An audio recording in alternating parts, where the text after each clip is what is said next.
morning, dear listener. This is Iain Lee, BBC Three Counties Radio. It's Friday. That's all you need to know. For some reason, I'm exhausted. I had such a good night's sleep. And I woke up shattered this morning. Why is that? How has that happened? I was doing that thing of driving in, and I wasn't falling asleep at the wheel, but my eyes were getting a little bit crossed. And I thought, I should... I turned up Wally Webb on the radio. Yeah, right. And I thought... I did. And I thought, focus on Wally. That'll sort things out. But lots on the show this morning, including we reveal how many crimes have been committed by young children in Bedfordshire. At what age do you think children know the difference between right and wrong? The world's oldest surviving Vauxhall will be sold at auction today. Can we find the oldest working car being driven around Beds, Herts and Bucks today? I'll start. Mine's 6 years old. Can we beat that? Can we? And when did you last play a cassette or a video? You can get in touch lots of ways. You can email 3cr@bbc.co.uk. You can text 81333, starting your text 3CR, or you can give me a call, 08459 455 555. BBC Three Counties Radio. Now, figures obtained by BBC Three Counties Radio show that 59 crimes have been committed by children aged 9 and under. 59 crimes by kids under 9 and under. That's incredible. In Bedfordshire in the last 2 years. Children under the age of 10 are deemed to not be responsible and are not punishable by the law. Our reporter Victoria Cook has been looking into this. Good morning, Victoria. Good morning. Can you explain a bit more about this age of criminal responsibility? Right, so in the UK, so in England and Wales specifically, it's age 9 and under.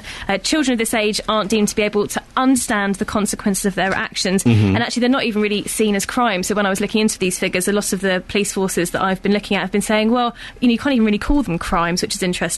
They aren't seen as being able to determine right from wrong in the same way that adults do. And some people say, well, why don't we punish an 8 or a 9-year-old who vandalises your car? Well, some medical research says if we did that, if we criminalise young children, it could have a negative impact on them.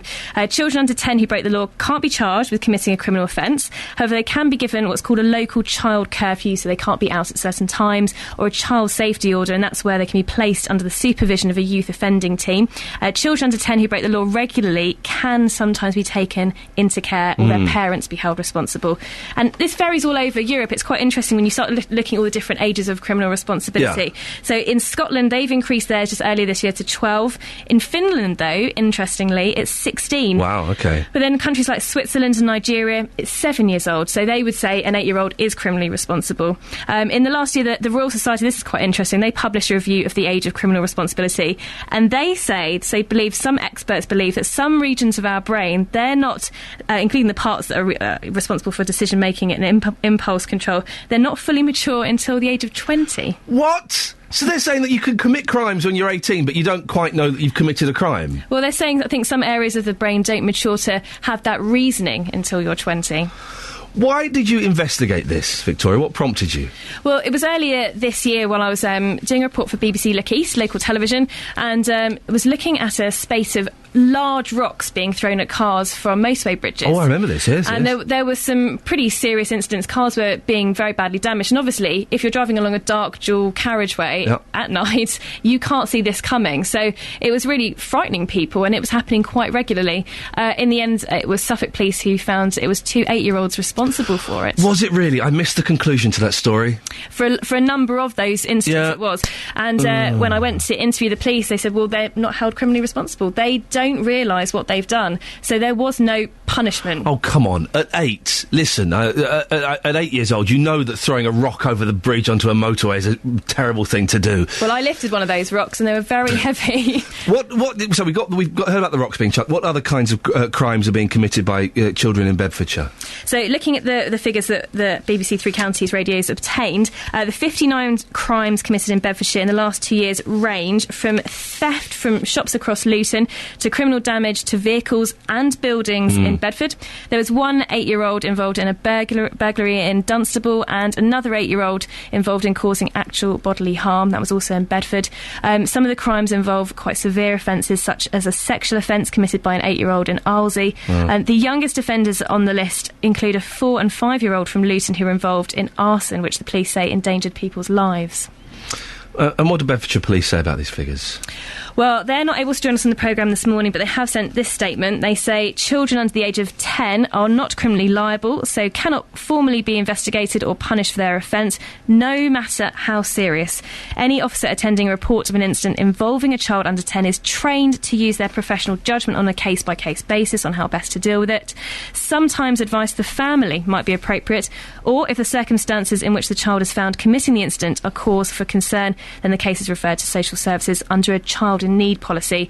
They say our approach is always based on flexibility and common sense. But we approached Hertfordshire and Thames Valley Police for this same information, but unfortunately they were not able to provide the data.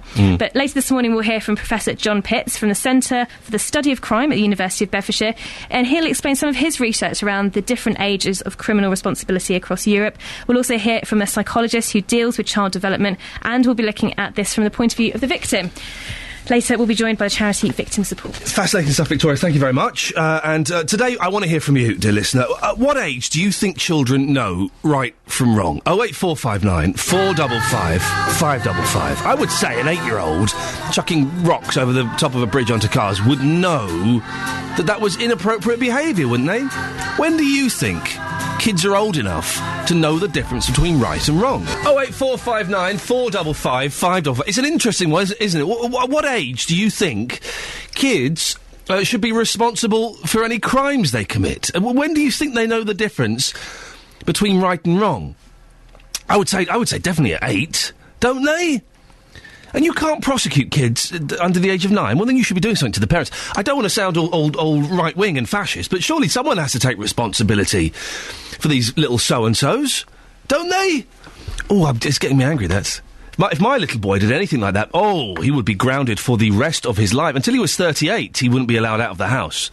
08459 455 555. Later on in the show, you will get to hear Jonathan Vernon-Smith, who is a very, very adequate presenter who works here, and myself, and what we got up to yesterday. We've been talking about it for a while. We were very lucky to go to the Luton Hoo, which has got to be, I would suggest, the swankiest hotel in the world. So swanky that when Jonathan asked the manager what celebrities had been there, he refused to tell us. That's how swanky it is.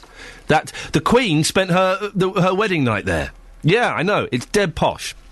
We went there, and for whatever reason that is now lost within the mists of time, we went shooting, and it was fun. Here's a little tease of what you'll get to hear later. Are you ready? Yeah. Here he comes. Move to him. Stay with him. Bang. Oh, look at it! Yes! Oh. I've trained a killer. Come on. You feeling good? You hit it? I'm feeling really butch. That was Jonathan Vernon-Smith feeling really butch. You can hear the full report. I say report. I mean, it's just two men with far too much time on their hands being idiots. But you can hear that a little bit later on. And I tell you what, I've always kind of been quite against gun sports. I've always thought they were nasty, obnoxious, horrible, didn't see any reason in them at all. It changed my mind a bit yesterday. It really changed my mind a bit. 08459 455 555. Let's get the travel news now. Let's go to Sophie Tyler. Sorry, I do apologise. There's me heading towards the travel news. Hearts and Bucks Travel. I'll do it. Counties Radio. You should have seen the panic on my team's face then. They went, what? No! Hey! Whoa! We haven't got the travel news. What are you doing? Cut! I'll do the travel news. Basically, what's happening is the roads are a bit wet. Some are a bit dry. There's probably an accident somewhere. And the trains are probably running fine. She's here. Sophie, you're here. I do apologise, Sophie. I went to you far too early, and I've had to kind of ad-lib. Basically, I've said that some of the roads are a bit ropey, some are fine, and trains are okay. Is that it? On the whole, fairly correct, yes. You fill in the details. You fill in the gaps. Sophie Tyler, BBC, Three Counties Radio. It was pretty much what I said, Sophie. Come on, for goodness sakes. Good morning, this is Iain Lee, BBC, Three Counties Radio, 08459 455 555. I'll be talking to you about cassettes and video recorders in a bit. So just, if you're a user of that old-fashioned technology, keep listening. But before that, It's always a joy and a mystery, and sometimes it's a bit tedious. But let's find out what Justin Dealey's up to. I'm just being honest, Justin. Oh, yes, I know you are. What are you up to this morning? Well, it's a big day today because the world's oldest surviving Vauxhall goes under the hammer at auction today. Wow. Could go for about £60,000 to £80,000, they reckon. This Wow. is I know. How old is it? Do we know? It goes back to 1903. It's a two-seater car which was built for the Luton-based company's managing director. Now, I'm going to be going later on to the Vauxhall Heritage Centre in Luton, which is the home to 70 classic cars from Vauxhall's history, including my all-time favourite, the Vauxhall VX220. Can I just say, if we have anybody listening from that fantastic centre, do not let Justin Dealey drive any of those vehicles. I have actually driven the Vauxhall Astra before from that Heritage Centre round the car park. They did regret it afterwards, but it was a good time.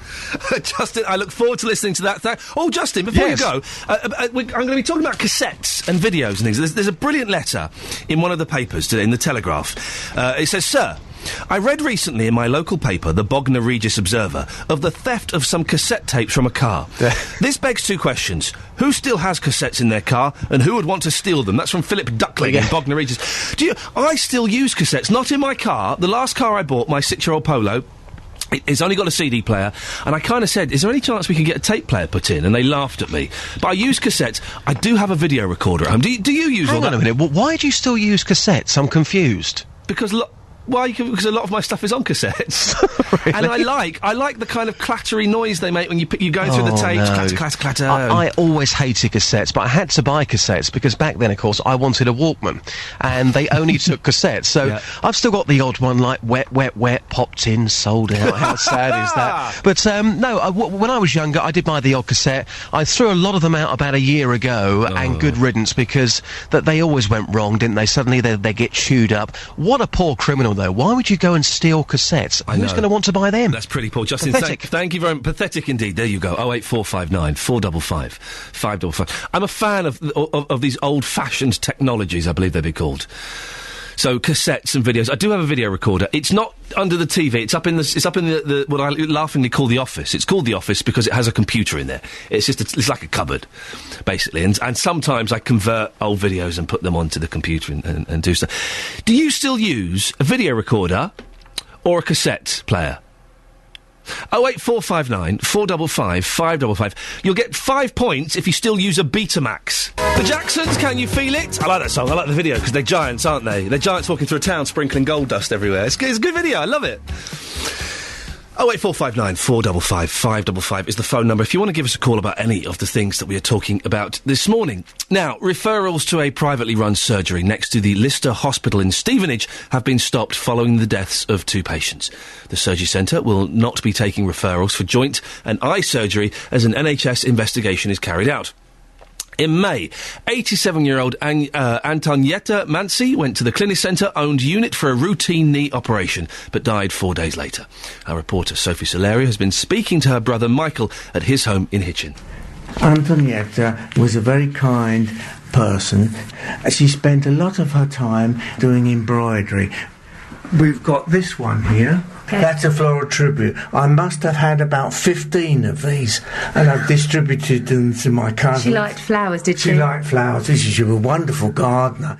I used to make sure she was taken to church, taken to the club, collected. She knew that she only had to ring me and I'd be there.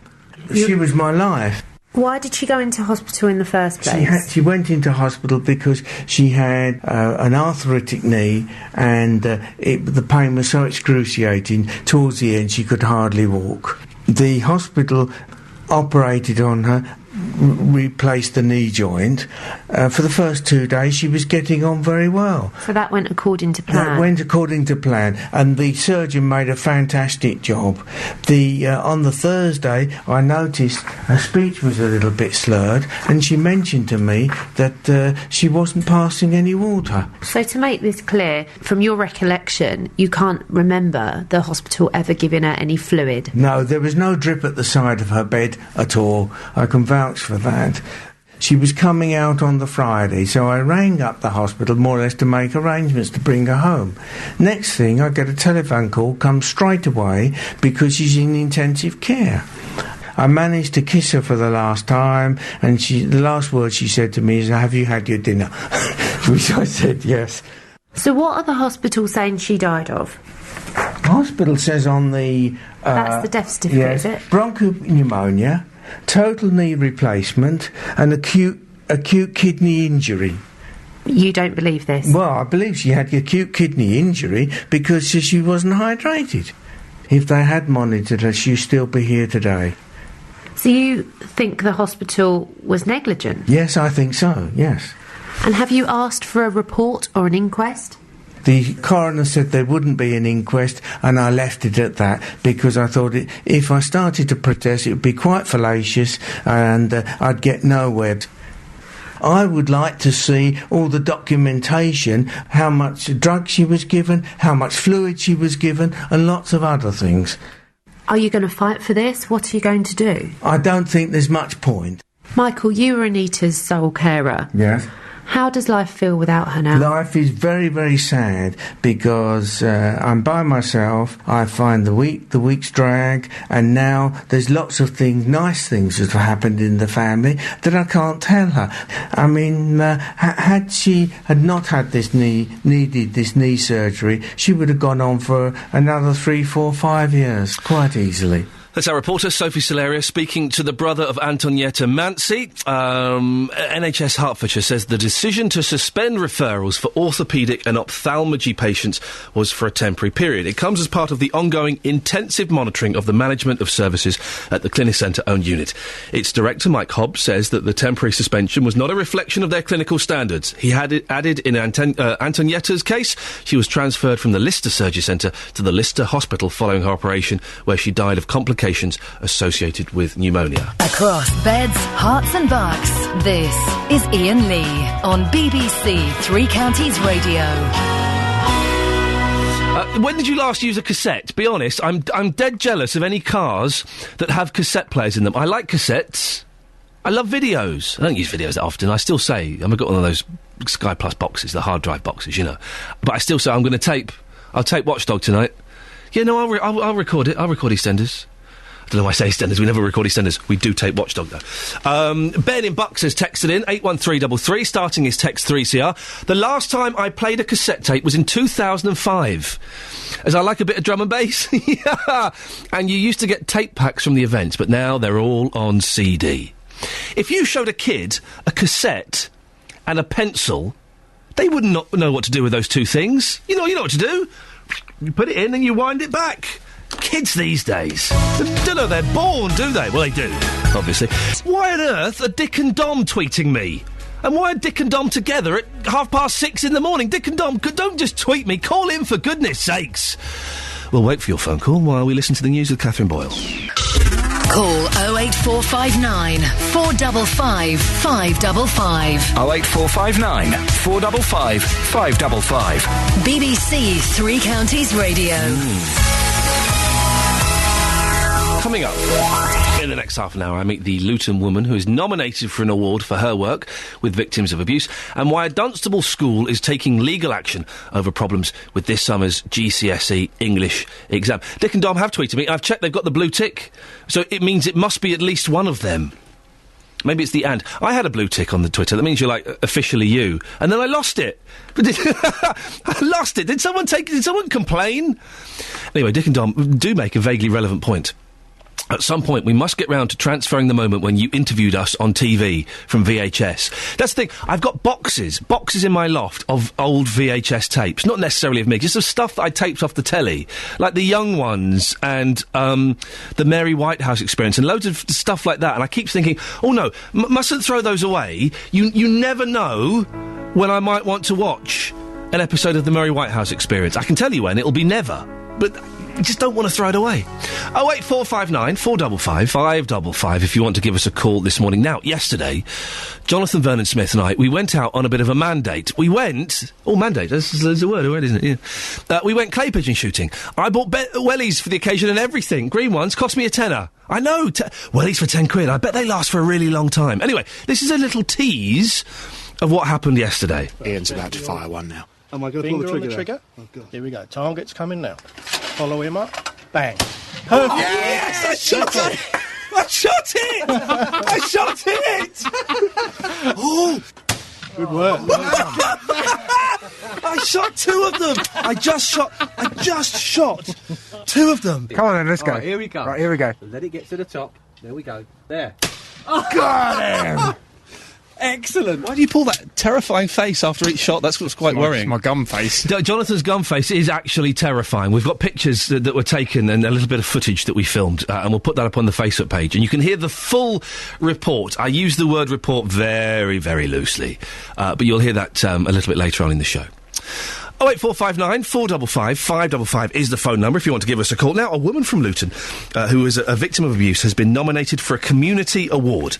Deborah Knight now helps other victims through her work with abuse victim support. She joins me in the studio now. Good morning, Deborah. Good morning. This is really early for you. I appreciate you coming in. I believe you're looking after a 2-year-old as well at the moment. So I'm going to be babysitting my nephew. There's going to be no catching up on the sleep. Congratulations on being nominated. How do you find out that you're nominated for something like this? Do you get a phone call one day and say, hey, guess what? I got an email basically saying that I've been nominated for an award and please can I come and pick up my ticket? And really, that's all the information that I know. Right. I don't really know who nominates me, although the person who nominated me has made themselves known to me now. Okay. But, no information, really. So that's how it works. Someone thinks that you have done something a little bit special, and they get in touch with the awards and say, listen, we think Deborah's a little bit special. She's going above and beyond. Look at you being all humble. This is what someone's obviously thought about you, and then they kind of write a bit about you, and it gets assessed, and you go up for the nominations. And the do's tonight, isn't it? Yes, it is. Yeah. What kind of work have you been doing? What have you done that's got you nominated, do you think? Well, I own a community interest company called 9 Red, which does a number of different community projects, one of which is the AVS project, which is Abuse Victim Support. And it's basically a for us, by us type project where it's all run and implemented by victims of abuse. And so what we do is help other people through that to build to a brighter, safer future. So that has a number of different tiers within it. So there's one-on-one counselling, and then there's group and family therapy. But I believe what I've been nominated for is the arts part of that, where what we do is we use arts as therapy. So we do a various number of different things. Like we have a community festival annually where we use it sort of like a networking event, raise the profile of the AVS project, kind of bring in different people who would support our clients to work together in that kind of way. And it's kind of a fun day, you know, there's it's live stage performances and those kinds of things. So we do that. Who comes to you? Is it kids? Is it adults? Is it everybody? It's anyone over the age of 13 that we work with. Generally tends to be people who've suffered from sexual violence or rape, although domestic violence we deal with as well. It generally as well tends to be adults who were abused as children who never got the kind of like services that they needed when they were a child, and so have now come forward as an adult as they're having difficulty in their later years. And so we kind of work with them through that process to help them understand and appreciate what they've been through, and, you know, and obviously as it's run by victims, we'll have an understanding and appreciation of how it's going to affect them in their lives and things. How did you get involved with all this? Why did you start all this up? It just kind of happened for me, really. I personally was a victim of domestic violence and rape, and I had severe social phobia, and I couldn't work outside of the home. And basically what I could do was arts. I was a performer, I was a writer. I was actually at law school at the time. Right. And basically I started doing performances and different things along those lines, different artwork, like visual artists, working with photo mosaics, those kind of things. And people just genuinely kept coming to me, like, to support them and help them, and how am I getting through? And so we formalised the AVS project out of that, those kinds of experiences, and those people coming together, wanting to offer a similar service to other people because it helped them so much. So it just kind of evolved naturally, rather than actually being a planned process that we actually sat down and thought, oh, this is what we're going to do. Now, abuse, of course, is in the headlines at the moment with this whole Jimmy Savile thing, and I've desperately been trying to find something positive out of this. And I guess the only positive thing I've been able to find out of this whole horrible mess that we've been reading about is that it seems that it's encouraged more victims of abuse, not necessarily through Savile, but from any, to come out, and kind of, it's brought it to the forefront. I've heard lots of phone-in shows on this station, other stations, where people have phoned up and said, I was abused 10, 20, 30 years ago, and I've never told anyone about it. So I guess positives as far as you can go, that's something, isn't it? Yes, I mean, that's kind of like the work that we do, if you see what I mean. I'm vocal, I'm spoken out about my experiences and that I've picked myself up and that I can carry on. And because I think some people get the image and the view that their life is over, they're not going to do anything, and, you know, they're going to turn to drugs or suicide or self-harm or something along those lines. And what I try to show them is, look, you know, this is a positive thing that you can do. And I think anything that highlights the kind of profile of abuse and the effects of abuse encourages people to come forward and to be able to speak up and not be judged, and know they're not going to be judged, and that people are not necessarily going to dismiss them or they're going to be disbelieved. You know, it's created an atmosphere where people can come forward and can open up in a more supportive way than necessarily 10, 15 years ago. One of the things that struck me, I'm surprised by the controversy around, is that there is talk possibly of Savills victims claiming, getting compensation, that's the word. Does compensation... the financial compensation, would that have a positive impact? Can you see... I can only speak firstly for how I feel. I can't speak for anybody else who's had any experiences, but I know for myself that I want a new, fresh, clean, bright, safer future. Someone could compensate me and give me £100,000. If I could then go and buy a house with that £100,000, every time I open my door, I know where the money comes from. Really? That's my personal... That's interesting. That's how I feel. However, I am aware that other people feel like, well, you have things taken away from me. Like, for example, I was at law school. I was very disillusioned. I didn't go down that career. Having money might enable me to do more things with my life. And, you know, there's a two-way street. The things that are taken away from you can be given back. But for me, I personally... want everything in my life to be clean and free of that memory. The awards are tonight. You got a fancy frock for it? You going to dress up? Yeah, I'm going to dress up. Very best of luck. Listen, if people want to find out about your centre and stuff, have you got a website that they can? I have a website. Yes, it's www.artundefined.com. Fantastic. Well, listen, best of luck. Thank you very much. Have a cracking night tonight. And maybe we'll speak to you next week and find out what happened. Thank you very much. There we go. Fantastic. That's Deborah Knight, who helps victims of abuse. BBC Three Counties Radio. But before that, let's get the latest weather with Elizabeth. Good morning. Good morning. Good morning. Is it going to be miserable today? No, it's going to be quite nice, but it will be cold. Make sure you're wrapped up nice and warm. Okay, let's hear it. A very cold start to Sunday, Ian. Elizabeth, thank you very much indeed. Cold start to Sunday. There we go. Oh, I do apologise. We don't want to hear that yet. We want to hear this. Now, too much pressure on schools to get good GCSE grades led to over-generous marking of coursework by teachers.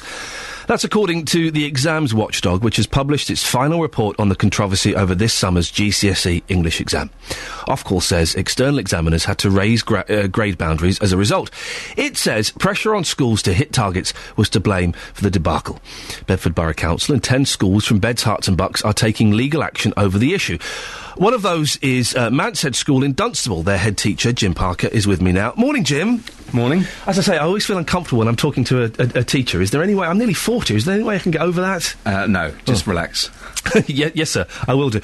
What was the impact on your school to this GCSE exam situation? The impact on the students of the school has been that we're about 41 students have not got a C who we expected to get a C. And obviously that's had quite an impact on their future career opportunities. Why have you decided to take legal action? That seems a pretty bold step. Well, we've been through all of the procedures that are available to us in terms of what the exam boards will allow us to do in terms of appeals. We have written to Ofqual, we've written to our local MP, we've written to Mark Versalian at the Central Beds Council, who has also campaigned on our behalf too.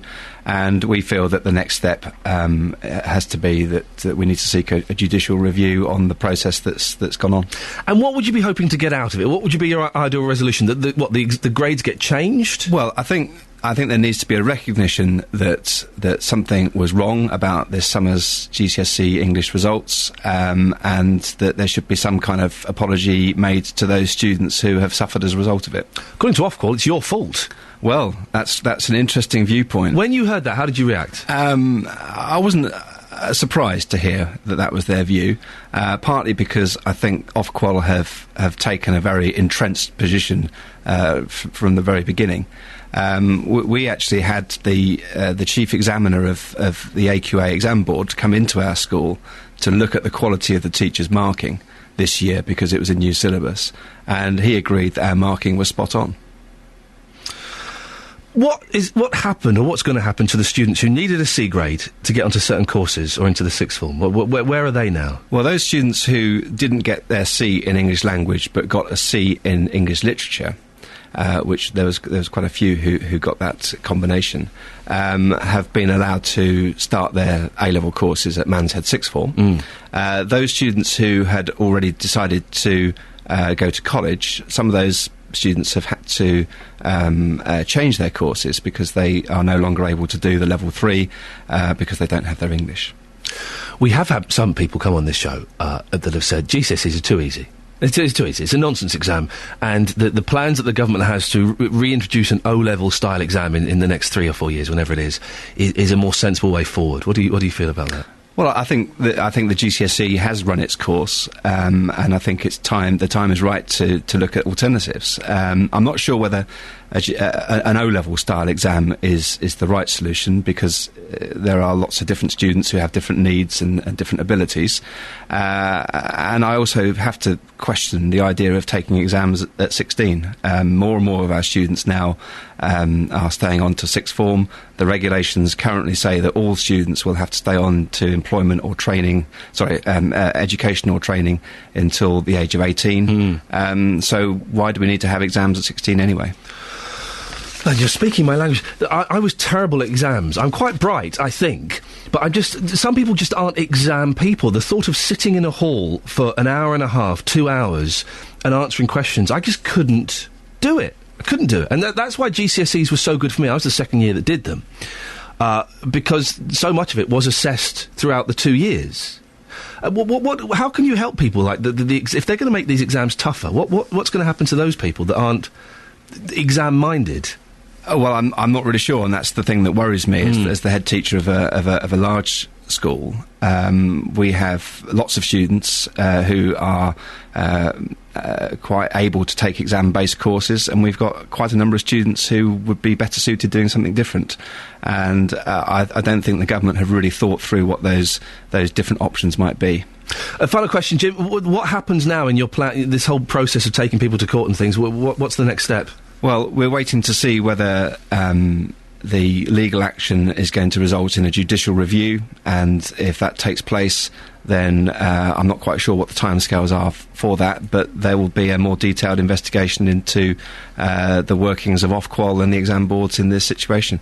Jim Parker, a head teacher from Manshead School in Dunstable, thank you very much for coming in. 08459 455 555. Speak to you after Wet Wet Wet. Who'd have thought? Wet Wet Wet. You see, one of Justin Dealey's favourite bands, it turns out. 08459 455 555. When do kids know the difference between right and wrong? At what age does that take place? And do you still use cassettes and videos? I'm a big fan of videos and cassettes. I love all that stuff. It's just better. It's something physical you can hold. Do you still use yours? And coming up in the next hour, either Dick or Dom is coming on. I don't know which one's which. I hope it's the small, cute one. He's my favourite. Is it? Oh.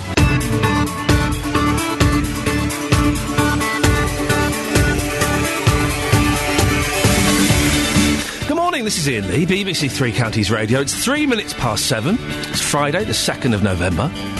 Lots coming up on the show, including BBC Three Counties investigation into crimes committed by children in Bedfordshire. At what age do you think kids know the difference between right and wrong? As you just heard there, the oldest Vauxhall car is being auctioned off today. Can we find the oldest car in Beds, Herts and Bucks on the roads? I'll start you off. Mine is 6 years old. We can do older than that, can't we? Of course we can. And when was the last time you used a cassette or a video? 08459 455 555. Isla Jane has tweeted me a picture of her video collection. We'll put it up on the Facebook page. It's got some classic stuff in there. Ulysses, Duckula, The Secret Diary of Adrian Mole. Oh dear, and Red Dwarf. Don't get me started on Red Dwarf. I got into a terrible internet war because I said I didn't like Red Dwarf once. All the abuse I got. You can email 3cr at bbc.co.uk. You can text 81333, starting your text 3CR, or you can give us a call. 08459 455 555. BBC Three Counties Radio. Now, figures obtained by BBC Three Counties Radio shows that 59 crimes have been committed by children aged 9 and under in Bedfordshire in the last 2 years. Children under the age of 10 are deemed to not be responsible and are not punishable by law. The crimes include, and these are incredible, a sexual offence by an 8-year-old in Alsey and life-threatening arson attempts by a 4 and 5-year-old in Luton. This morning we're asking, should we lower the age of criminal responsibility, and at what age do kids know right from wrong? 08459 455 555. Professor John Pitts is from the Centre for the Study of Crime at the University of Bedfordshire. Good morning, Professor. Good morning. Oh, I don't know the answer to this. At what age do kids know right from wrong? Well, it's an emerging thing, isn't it? I mean, if you ask a child of 3 about, is this right, is this wrong, they will know. But I think the issue is that's a slightly different issue from, can they be held criminally responsible? Right. At what age do you think they could be, then? Well, at the moment in this country, they're held criminal responsibility at the age of 10. In Finland, it's 15. In France, I think it's 18. So it varies throughout the world. And the reason that people struggle with the question of the age of criminal responsibility is that obviously children are different. They're concrete thinkers, not abstract thinkers. They're not necessarily aware of the consequences of their actions, but also they have much lower impulse control. So we've traditionally, I mean, for the last 200 years anyway, tended to treat children differently for those reasons. Oh, and when does impulse control fully develop? Well, the most recent brain science is suggesting sometime in the mid-20s. Oh, my God. Although some feminists suggest in men it doesn't really ever happen. Yes. Well, that's worrying if it's mid-20s. I would have thought it had been fully in place by the time you were mid-teens.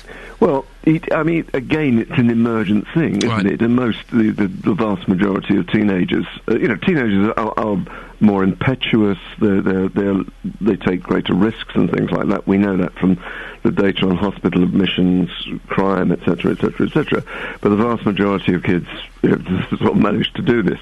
But I mean, the children you're concerned about, the 59 over 2 years, I mean, my guess would be that in each of those cases where very young children have committed what in an adult would be a grave crime, we have to look beyond the child to look at the family and to look at, where do the child charged with sexual assault, serious sexual assault, where did they learn that? What's happening at home? And I think most of the cases I'm aware of from when I used to work in this field, one would be very concerned about what was happening in the child's family. I think the other thing is, if you do lower the age of criminal responsibility, what do? Do you do something different than you would do now? And what you would do now is refer this to children's services who would look at the social and psychological circumstances of the child. Surely that should be happening to a child of any age, shouldn't it? If we're hearing about this 8-year-old that's committed sexual abuse, or the 4 and 5-year-old that have committed arson, and I kind of put that in inverted commas because they're probably not quite aware of what that is. Sure, they should be taken to one side and looked at and spoken to, and the families should be examined, shouldn't they? Yeah, well, I mean, if we have a youth justice system, and the youth justice system, so that deals with children aged between 10 and 18, and it has a very sort of strong welfare element. So while it may be the case that the child will appear in court, following the referral, there'd be an expectation that the workers from the youth offending team would work with the family. And under recent changes in legislation, the question of whether this case will be best dealt with by social work intervention or criminal justice intervention has been highlighted, and I think which is sensible, because I think just because the child is over 10 doesn't mean that they don't have those problems, as you say. You mentioned the age of responsibility in Finland being 16, I think you said. 15. 15, sorry. Yeah. How is it managed over there, and what impact does it have on youth crime? Well, it's very interesting. We did a study of that, and I mean, a lot of people in England say, well, look at Finland, they don't lock up any kids, etc., etc. What we discovered was that children under the age of criminal responsibility who did commit what would be offences in the UK, they weren't just ignored, that there was a lot of intervention of different types. And what we discovered, contrary to what a lot of people believe, is that pro rata, more youngsters in Finland are removed from home as a result of these behaviours, not necessarily for a long time, but to special centres and treatment centres, than is the case in the UK. So there, the as it were, the child welfare system kicks in when these grave crimes are committed. Professor John Pitts from the Centre for the Study of Crime at University of Bedfordshire, thank you very much. What do you think, dear listener? When do you think kids know? It's obviously there are scientific answers and there are psychological answers, but what do you think? 08459 455 555. Jeff is in Farley Hill. Good morning, Jeff. Good morning. What do you think about this? Oh, lots. Go on. Well, I've written saying that criminal responsibility. What is criminal responsibility? Well, it means you can get tried for it in a court of law. Okay.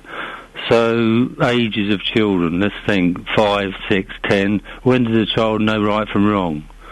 What is right, what is wrong? God knows, you know? I mean, they come into the world, they have parents, they're with their parents or they're not with their parents, and they grow up. They go to school, they come into society, they see this, they see that, they see a television, and they look at what's on the television, at whatever age.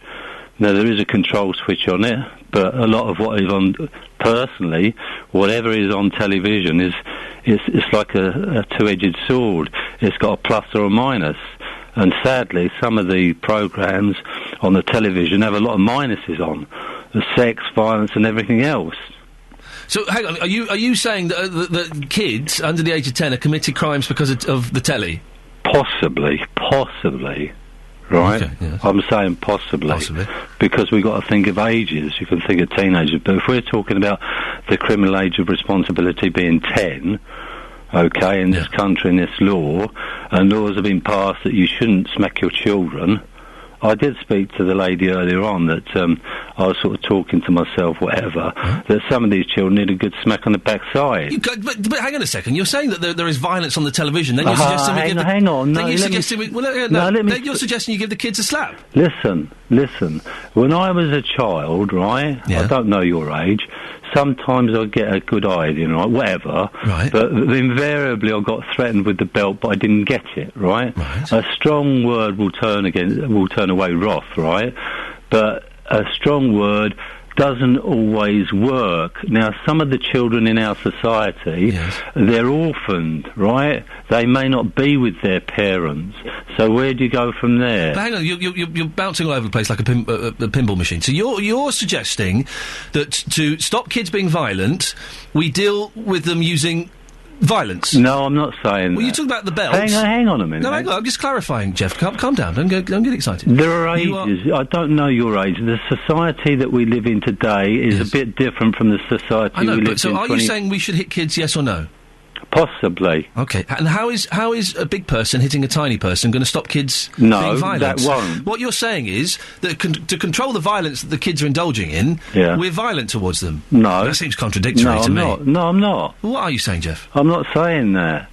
I'm saying... Hang on, let me think. Let's backtrack. Hang on a second. You're getting confused. How am I supposed to follow it? Backtrack. Okay, very quickly, because we're running out of time. Let's backtrack to throwing concrete over the motorway. Very quickly. You've got 30 seconds, Jeff. That is wrong. Yes. And the children should know it's wrong, and something should be done about it. Of course it should. Jeff, listen, we've got to move on there. I think we're all getting a little bit confused. Thank you very much indeed. Across beds, hearts and bucks, this is Iain Lee on BBC Three Counties Radio.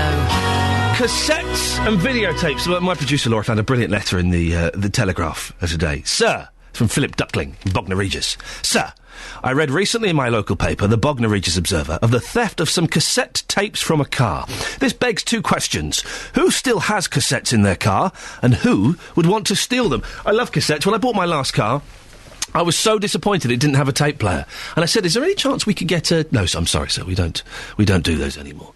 So when did you last use cassettes or videos? Mike's in Bedford. Good morning, Mike. Yeah, I still use cassettes on a regular basis every day. Every day? Yeah, I often have to record Jonathan's consumer programme. Just because you can't believe he gets away with that nonsense? Well, there's so many interesting things, isn't there?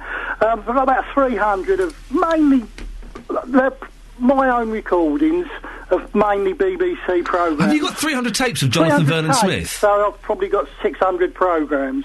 Wow. That I've recorded over the years. And Mike, are you like me? Because with cassettes, not so much nowadays, but I'm a hoarder and I can't get rid of anything. I've got tape. I'm now 60 and I've got cassettes going back to 30 years plus, you know what I mean? Of BBC shows? Of lots of BBC, yeah. It's mainly the common stuff, you know what I mean? Your Yeah, Hancock. Jonathan Vernon Smith.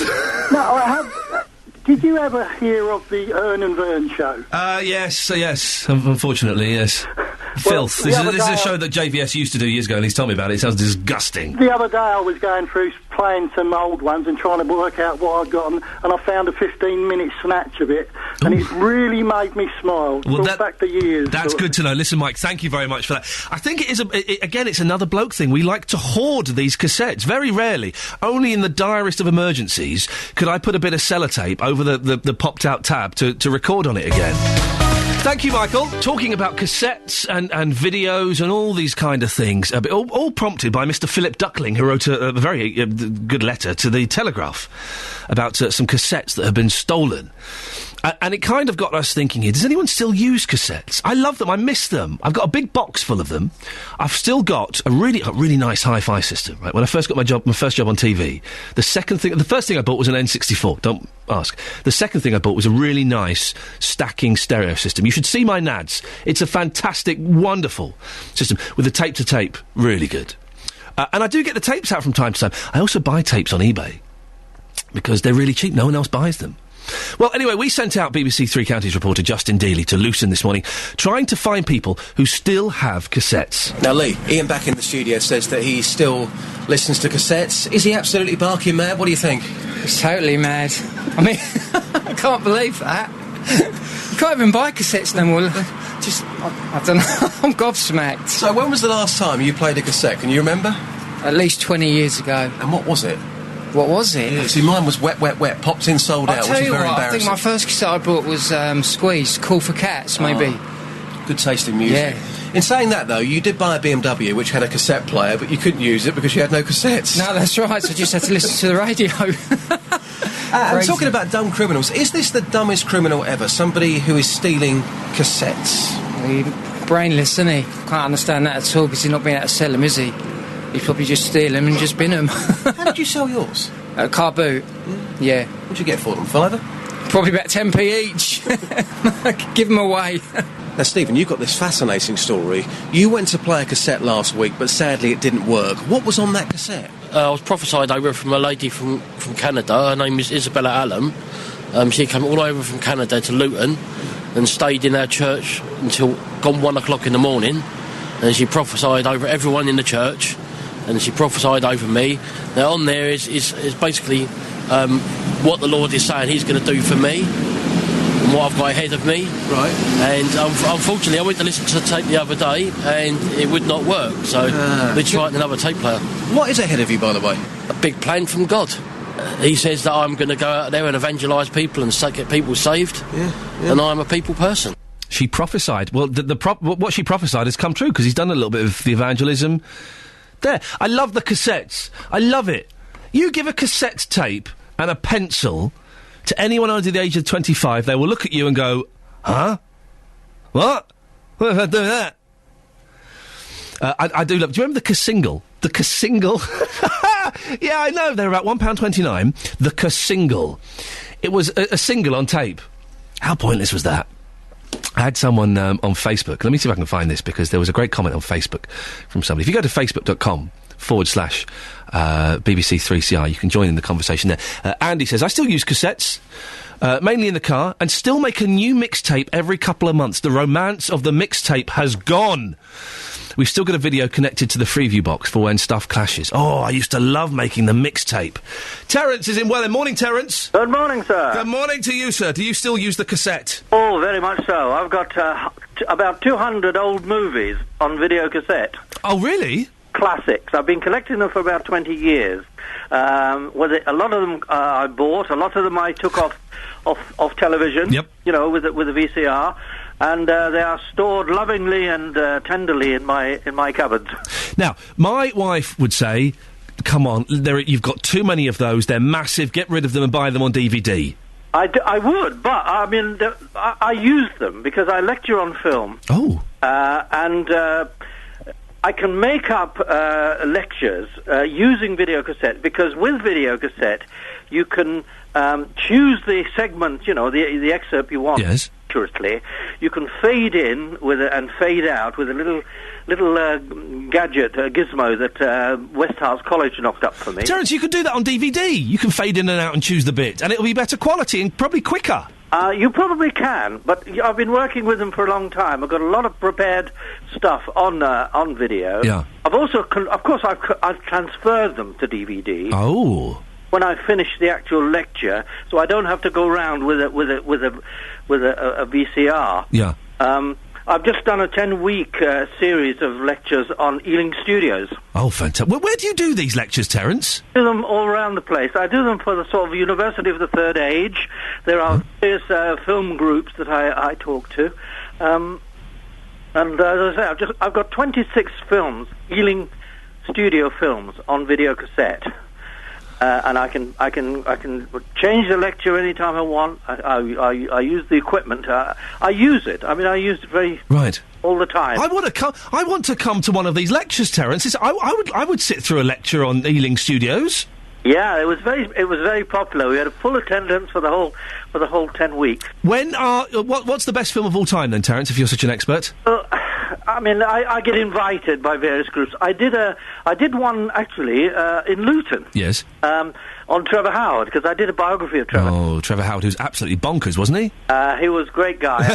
Great guy, yes. It's a Henry at Rawlinson's End. What a film. That was made at Nebworth House. Right. I was actually interviewing around about the time he was making that. Wow. For some lovely lines. The lines of dialogue in Sir Henry, we could talk for 10 minutes on that. Yes. Trevor loved... Did you write a biography on Trevor Howard? I did.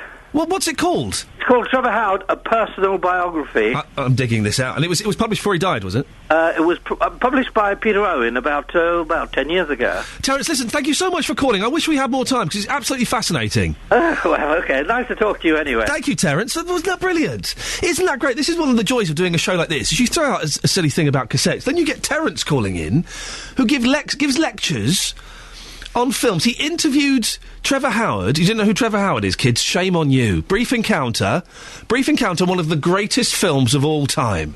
What a movie. Sunday afternoon, on a rainy Sunday afternoon, get Brief Encounter, download it on your Xbox or your Netflix or whatever it's called, and watch that. Wonderful.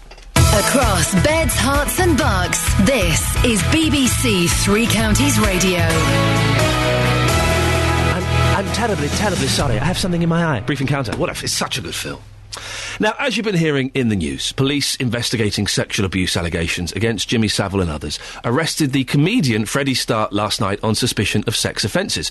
He was released on bail in the early hours this morning. Freddie Starr has denied any wrongdoing. We can get the latest now from our reporter Gavin Lee. Gavin, this has been the second arrest as part of what's been called Operation U-Tree into Jimmy Savile and others. What are the police saying? Well, the Met Police, who, of course, are involved in Operation U-Tree, the whole investigation from the 60s, late 60s, 70s onwards into Jimmy Savile and others, have not given, as is custom, any details of names. They've said a man in his 60s was arrested at 5:45 in the evening yesterday in Warwickshire, questioned through at a local police station through the night up until about 1 o'clock, 1:30. Freddie Starr, whose real name is Fred Fowle, came out of the police station. While he was being questioned, there was a huge police presence at his home. There were uniformed officers manning the gates, so reporters were watching as detectives were seen searching through and taking items from his garage, bagging them up, moving them away. And you mentioned it's a second person, Gary Glitter being the first, of course, Paul Gadd, his real name. He was arrested at the weekend.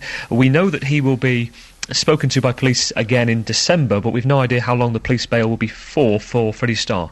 What's known about the allegation made against Freddie Starr? Well, quite a bit, because it was made very publicly by Karen Ward. Now, Karen Ward was one of the very first to come forward with allegations against Savile, Gary Glitter and Freddie Starr. She spoke to the now controversial Newsnight programme that didn't go out, and she came forward with this information which has since been seen on the Panorama programme, which was looking into the Newsnight programme, why it didn't go out, and there's a separate investigation looking into whether management was sat on because of a tribute programme, which Newsnight staff deny. Newsnight management, should I say, have denied. But this is relating to the 7 70s. In 1974, Karen Ward was 14 years old. She took part in a programme called Clunk Click, hosted by Jimmy Savile. She was seen on TV footage sitting close to Freddie Starr, and says afterwards that he groped her. He's denied it numerous times. He spoke to the BBC last weekend, and you may have seen this, but he said he's very keen to talk to the police. He wants to clear his name from any allegations, and he called Jimmy Savile an animal and claims himself he knows what it's like to be abused, because he was abused, he said, as an 8-year-old boy by an older relative. Well, the Daily Mail have struck gold with a photograph that I don't know if you've seen the photograph they've got of Freddie Starr dressed as Jimmy Savile. It just ticks all the boxes. Today. Yeah. Can you bring us up to date, Gavin, with any other developments in the case?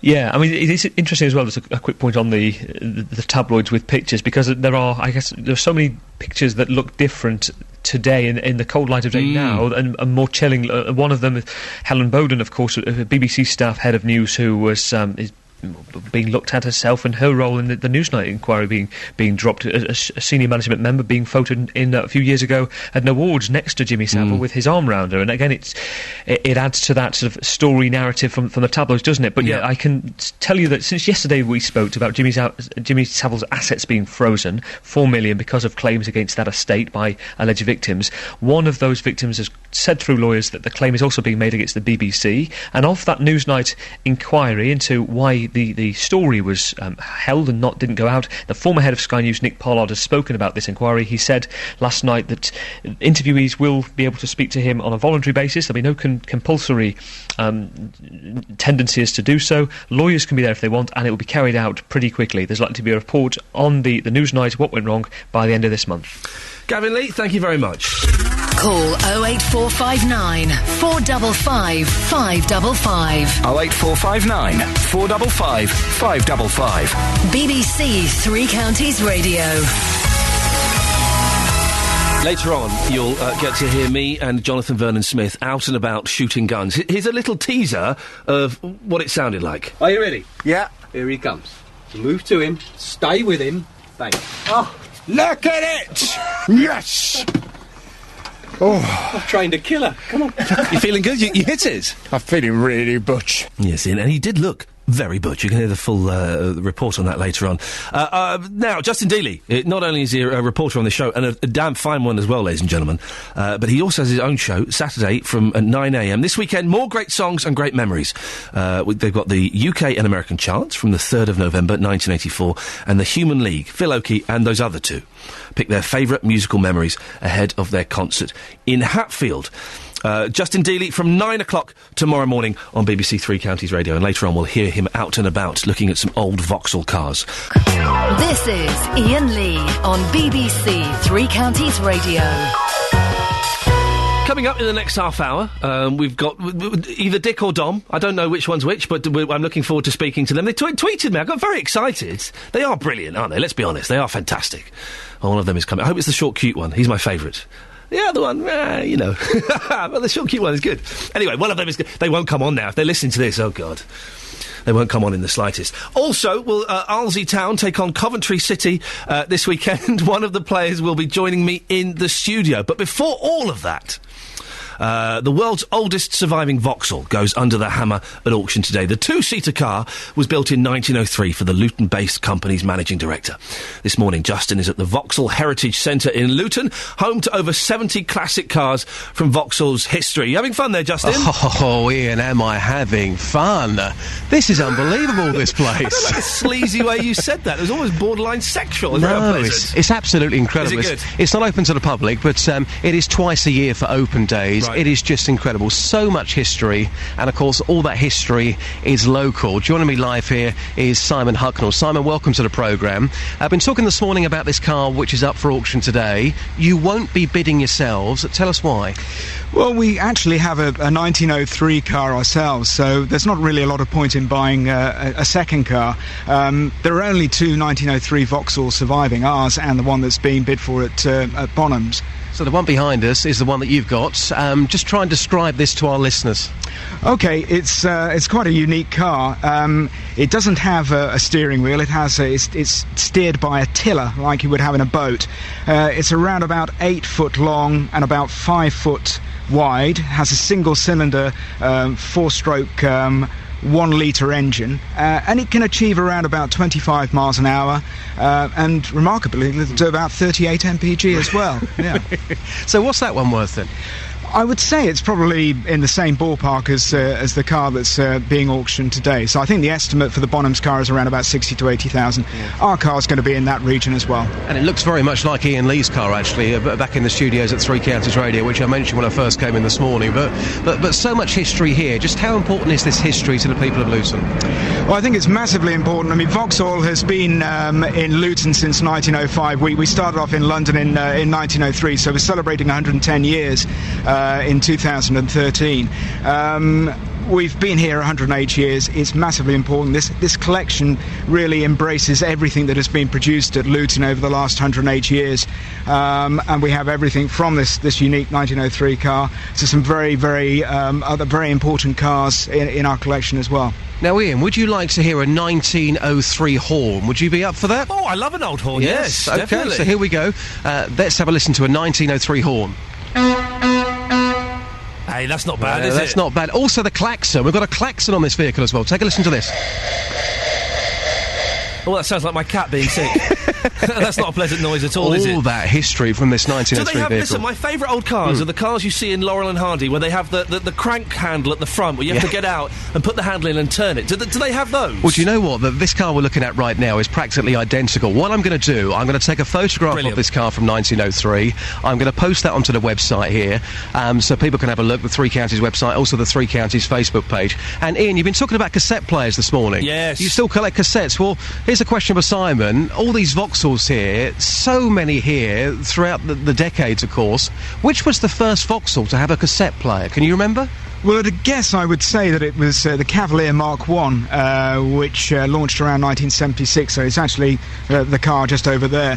And before that, we would have had 8-track players in our car from the late 60s, but cassettes would have been mid-70s, I would say. Iain's getting very excited back in the studio. We did, in a car that my dad had, we were so old and poor, it didn't have a cassette player in, so I would take my little cassette player, and my dad strapped it in, sort of around by the gear stick, and we would just play cassettes on that. Oh. Keith Moon had a record player in his car. Oh, that can't be true, surely. A record player in a car? He would play records in the car. It was under the bonnet or something. Simon's nodding here. You're nodding. Tell us more. Well, I don't think we did anything like that over here in the UK, but certainly our parent company, General Motors, in the States, did produce cars in the 50s that had actually had record players that would pop out of the centre console. You could actually be playing Five Star's greatest hits whilst driving through Bedfordshire. Exactly. How amazing is that? And just lastly, Simon, out of all these cars here, which one is your personal favourite? My personal favourite is actually the car that's in the museum at the moment. It's the 1910 C10 Prince Henry, which is officially the world's first sports car. Oh, well, I've forgotten about this. This weekend, it's the London to Brighton Veteran Car Run, isn't it? You're taking part. Yes, we're actually taking the sister car to the 1903, the 1904 car, so that'll be doing the run from London to Brighton. The 1903 car that we have here has actually taken part 11 times, but we're giving it a rest this year. Amazing stuff, Simon. We really appreciate your time. It's a dream job, I presume, so thank you so much. Thank you, Justin. Brilliant stuff. There you go. Simon Hucknall from Vauxhall joining us live here at the Heritage Centre. We should try and get some dates for the next open day down here. I'll take those photographs, put those on the Facebook page, but it is a great place. You heard there from Simon, they won't be bidding for that car because they've got practically an identical one from 1903, which is just incredible. Justin, thank you very much. Excellent stuff as always. On FM, AM and online, BBC Three Counties Radio. He's a good lad. He does a good job. He'll go far. Cassettes, do you still use them? Audio cassettes, video cassettes? They are out of vogue, but there's something great, isn't it, about having a box of tapes? It's that rattle they make. Or getting a video, pulling it out of the case. Do you remember in the 80s there was a horrible trend, and my mum always sneered at these people for being common, of you could buy these plastic video cases that look like old books, look like encyclopedias or something, and they were supposed to be a bit posh, and they were dead common. They weren't pleasant at all. Jane is in Milton Keynes. Good morning, Jane. Morning, Iain. You right? Yeah, I'm fine, thank you. Do you still use tapes and videos and things? I do, Iain, yes. I've got loads of videos and cassettes. Do you not have a DVD player? Do you not have Netflix? I have a DVD player, yes, but I had it all set... When I got my new telly, I had it all set up for... the videos as well. I like to record downstairs and then physically take a video upstairs and watch a film. You've just reminded me, actually, when we got our big posh flat screen telly a few years ago, about 4 years ago. Yeah. I tried to connect the video player to it, and it wouldn't work. But it does work. You need another. I record from my Sky to the video. Oh, blimey! Yeah, I had it all set up properly. Cost me about £50, but it was well worth it. So what kind of stuff do you tape? What have you got on tape that you've kept forever and ever? I've got the Queen Mother's funeral. Oh, you're a laugh, aren't you? Imagine going round to Jane's in Milton Keynes for supper. Oh, we've just had a meal. Who wants to watch the Queen Mum's funeral? I've got it on tape. And Princess Diana's. The funeral? Yes. Oh, when was the last time you had a royal death day and put on both funerals? Do you watch them at all? About a year ago, somebody asked me to put them on, so I did. It's amazing, and when you say it, it's not such a conversation stopper as you think it's going to be. Shouldn't laugh. She was our princess. I know. So what they said? Oh, you've got Diana's funeral. Do you want to put it on? Go on. You did. Well, yes, because we wanted to see the difference in the height of the princes. They've grown so much. Oh, I nearly missed that. Sorry, you watched. Let me get this right. You watched the video of Princess Diana's wedding. Princess Diana's funeral. You watched the video of Princess Diana's funeral because you want to see the difference in heights of the princes. Yes, how they've grown up. You are a very strange woman, Jane. So it's been said. And how much had they grown up since their poor mum passed? Quite a lot. Yeah, quite a lot. They've changed quite a bit. Yeah, I bet. Jane, what a marvellous call. Thank you so much. No problem. That's wonderful. I tell you the thing I miss, and they should if they brought out a DVD player that had this feature, I would buy it. Tracking. I miss the tracking. And they got rid of that towards the end of videos. You remember the tracking? If the picture was a bit dodgy, you'd go and just turn a little knob to try and get the tracking right. I miss all that. Susie's in Milton Keynes. Good morning, Susie. Hello, darling. How are you? I'm very well, my love. How are you, dear? I'm fine. Good girl, good girl. Now, cassettes. Are you a big fan of cassettes? Oh, brilliant. I've got so many. I was so disappointed when the CDs came out.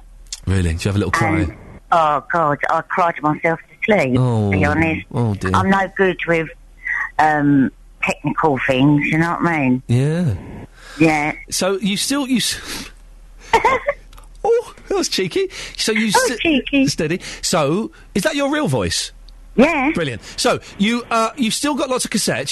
Do you get them out from the libraries and things? Yeah, and I actually tape them and take them back. Well, hang on a second, Susie. I cannot keep music live. I cannot condone audio piracy that you're doing there. You're worse than all these BitTorrents and file sharing things. You are.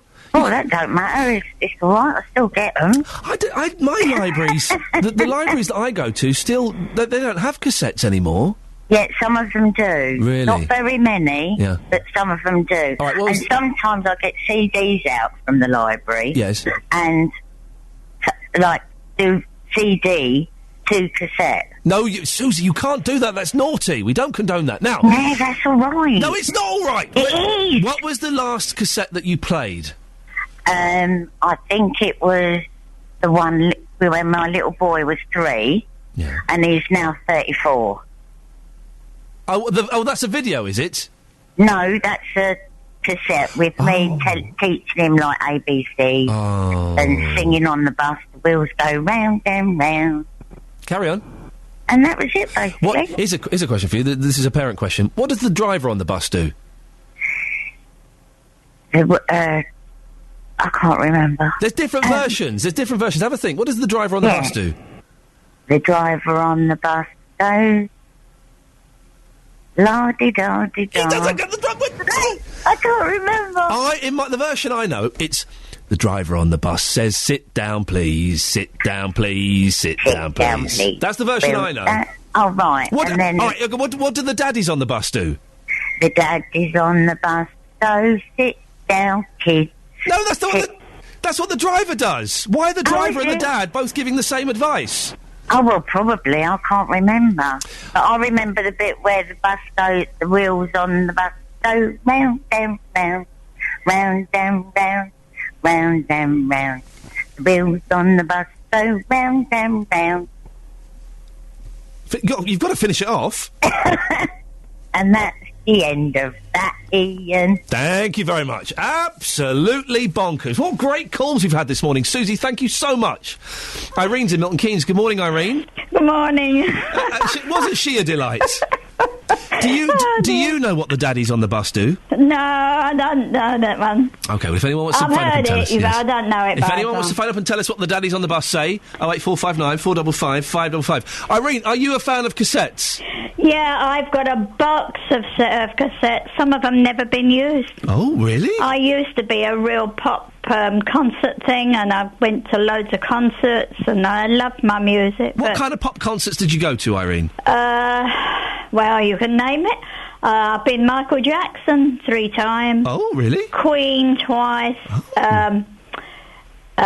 Gene Pitney. Oh. Frankie Lane. Everybody that came in. Oh, and the Beatles. Oh, the Beatles. Yeah, but... yeah, they were fine, but I liked some others better. I went to Billy Fury. The Beatles, they were fine, but... Oh, Billy Fury, he was good, wasn't he? There are kids now going, but Billy Fury? Where was the blooming... Gene Pitney? What are you talking about? But classics. They were fabulous. They were really fabulous. What was the last... When was the last... Sayer. Well, hang on a second. Four Tops. Right. The Stylistic. Yes. What was the last cassette that you played, Irene? Last cassette was Queen. There we go. Irene in Milton Keynes, thank you very much indeed. What do the daddies on the bus do? And Catherine Boyle, it's not nod, nod, nod. It's better than that. Referrals to a privately run surgery next to the Lister Hospital in Stevenage have been stopped following the deaths of 2 patients. The surgery centre will not be taking referrals for joint and eye surgery as an NHS investigation is carried out. In May, 87-year-old Antonietta Mansi went to the Clinic Centre-owned unit for a routine knee operation but died 4 days later. Our reporter Sophie Soleri has been speaking to her brother Michael at his home in Hitchin. Antonietta was a very kind person.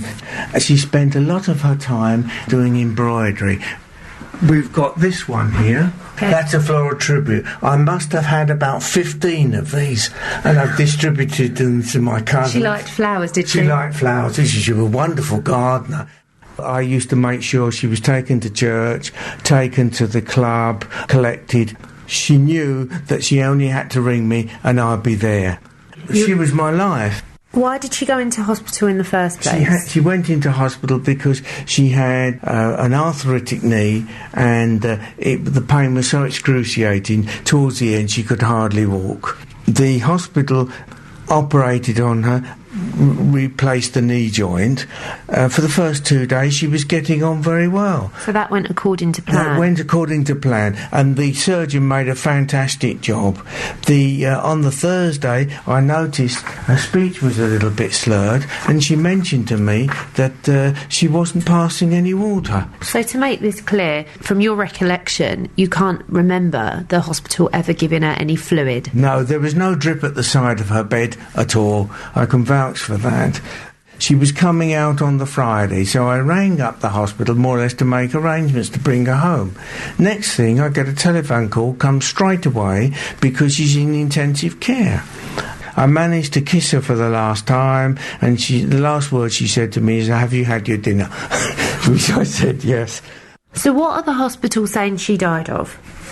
The hospital says on the... That's the death certificate, yes, is it? Bronchopneumonia, total knee replacement, and acute kidney injury. You don't believe this? Well, I believe she had acute kidney injury because she wasn't hydrated. If they had monitored her, she'd still be here today. So you think the hospital was negligent? Yes, I think so, yes. And have you asked for a report or an inquest? The coroner said there wouldn't be an inquest, and I left it at that because I thought if I started to protest, it would be quite fallacious and I'd get nowhere. I would like to see all the documentation, how much drug she was given, how much fluid she was given, and lots of other things. Are you going to fight for this? What are you going to do? I don't think there's much point. Michael, you were Anita's sole carer. Yes. How does life feel without her now? Life is very, very sad because I'm by myself. I find the weeks drag, and now there's lots of things, nice things that have happened in the family that I can't tell her.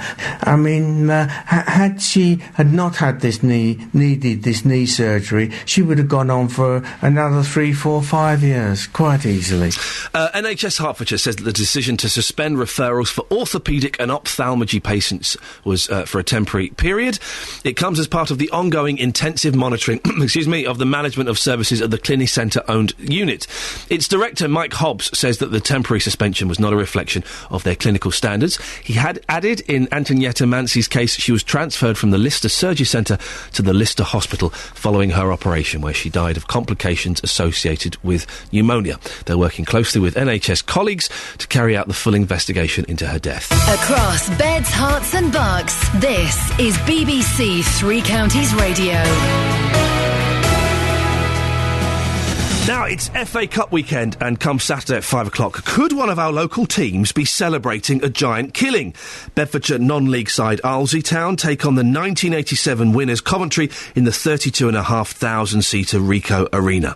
Arlesey will attempt to go one better than last year and reach the second round for the first time in the club's history. Dave Galbraith plays for Arlesey, and he's with me in the studio now. Morning, Dave. Morning. How you feeling? You all right? Yeah, I'm good, thank you. What an exciting weekend for you lot. Oh, brilliant. It's massive.